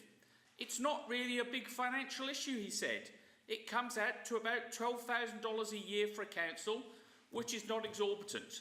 Now, I happen to think it is. Of course, Minister Brock is a member of the government who sees nothing wrong with spending $1 million to bring a British pop star out to Adelaide to promote his tour later in the year. But I happen to think it's a total waste of money. And I think we should follow what Mr Brock has said. He said he's only heard from CEOs. He doesn't think there's a problem until elected members tell him there's a problem. So I'm going to suggest that we tell him as elected members we think there's a problem. And that's it basically in a 2-minute nutshell. I wouldn't want to go close to 3 minutes. So I hope you'll support the motion. Councillor Hubel. If you ask, you shall receive. Councillor Dawes. Oh, yeah, like I can't believe that Councillor Jones is speaking against the Liberal Party. But anyhow, things do happen here. Yeah, look, it's interesting to me that obviously the Minister has received advice from his own staff, but if he went to the YouTube version of our council meeting, he would have heard what we were saying. So it wasn't the CEO talking on behalf of his staff, it was actually the CEO talking on behalf of the council. So I think his staff have advised him incorrectly. So I'm very pleased that Councillor Jones has raised his motion of notice, and I fully support it. Councillor Cornish. Thank you, Worship. Very happy to support this, Councillor Jones. Ecstatic to do so, and I was extraordinarily disappointed with the letter. Number one, who it was addressed to. Yes. I'm sorry, but you write back to the person who wrote to you. You don't go to their boss and write to them. That's just inappropriate, highly inappropriate. It's cowardly, I'm sorry, but no, I'm happy to move, move this motion as a council, and I might even write to him separately as an individual elected member, so he absolutely and utterly knows that an elected member does not like wasting this money. This could be community gardens, one every 4 years, for crying out loud, around our city. How many trees could we plant with this money that we have to, you know, waste? I'm absolutely supportive of it. Thank you. Councillor Wilkin. Oh, no surprise, I'm supporting the CEO on his words that he used, quite frankly, to this, shall we say, ... minister. I totally agree with Harvey.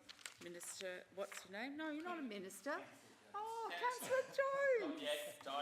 Yeah, in your dreams, man. But quite right. Fancy addressing it to the mayor, really. I just couldn't believe it. I thought, well done, CEO. Thank you very much for writing on my now behalf. Because I would have said the same thing. What a waste of money. Councillor Jennings. Add it to the rest of the list. I thought Sorry. I thought the response from Escosa was pretty much pitiful, saying they don't get any funding from anyone, so they go after the local councils, and it was simply pathetic. I congratulate our CEO, Chris Cowley. I just want to say that I was really pleased that Chris had written the letter to the minister. I was appalled that the reply came to me, since I didn't initiate it. And I know how, and it's bad enough for our council, but I know how some of these little, small regional councils are hurting. I mean, bleeding. And to hit them with that extra fee is appalling, absolutely appalling. And I know that's what shocks me more than anything else. So I am delighted that Councillor Jones has picked up on this. I could not write that letter, the reply, without your support. So I really appreciate now that I have that opportunity and that responsibility to respond, to say that it's not just our CEO who thinks this way, it is the entire council, assuming, of course, that is the way you're voting, this way, but certainly the way I'm hearing it, it's sounding that way. So unless Councillor Jones, you wish to speak again, are you happy for me to put the motion? You want to add something? You just came in. Sorry, thank you, Madam Mayor. I just wanted to clarify that, yes, I wasn't present at the meeting where the council, I understand, discussed this topic, and so not knowing that, it puts the context, it's changed a bit for me, because on the face of it, in our agenda papers, it reads quite differently. And why wasn't it, the question of the administration, why wasn't it minuted or in the minutes of that meeting? Because I read the minutes and I didn't pick up on any of this topic. Thank you. Yeah, through you, Madam Mayor. It was included in correspondence. So, if you like, it is in our agenda papers and is in the minutes. We didn't draw particular attention to it. And quite frankly, I hadn't expected such a vehement response from the minister. It's the first time I've seen a minister insinuate that a CEO didn't have the support of his council as a justification for their response. And I guess for a quick background, West Torrens actually led the charge on this and wrote to the minister back last year. And then that was shared with the CEOs, and we got hold of that, and I sat with Karishma, and Karishma helped me draft the response that we sent. Now, interestingly enough, the response that the minister gave before Christmas to West Torrens was a very benign, thanks but no thanks, brush-off letter. And for some reason, yeah, we got a very different response. Yeah, I hate that. Yeah. Purporting to represent.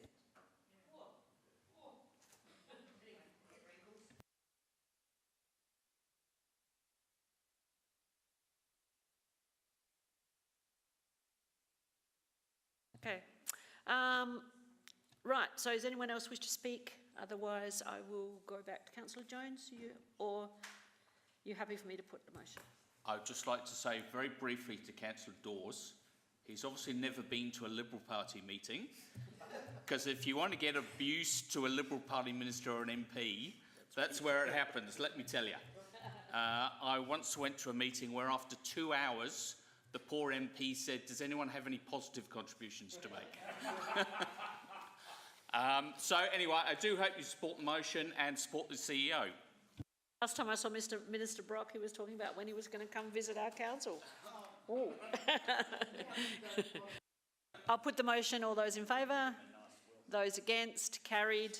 And I believe that is the last item, and we just get in a couple of minutes before I would have had to ask for extra time. So I will close this meeting at... What? Sorry. What, is there any other business?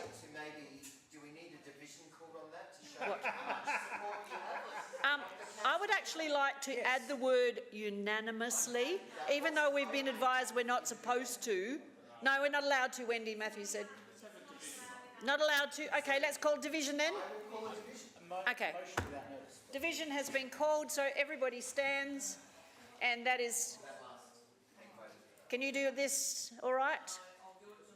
Yeah. Well, the thing is that you've actually got all of us, and you can go back to the beginning of the agenda and just all those present. Yeah. Terrific. Thank you very much indeed, and I declare this meeting closed at 10:24, and I thank all the staff and all of you for your visit. Can I say something? Meeting's closed. Oh, but it's not 10:30. No, but the meeting's closed. Is it something that needs to be... I mean, it's too late. No? Next meeting, perhaps? Thank you. I was going to give praise to staff, but don't worry. Well, you can do it next time. It's never too late.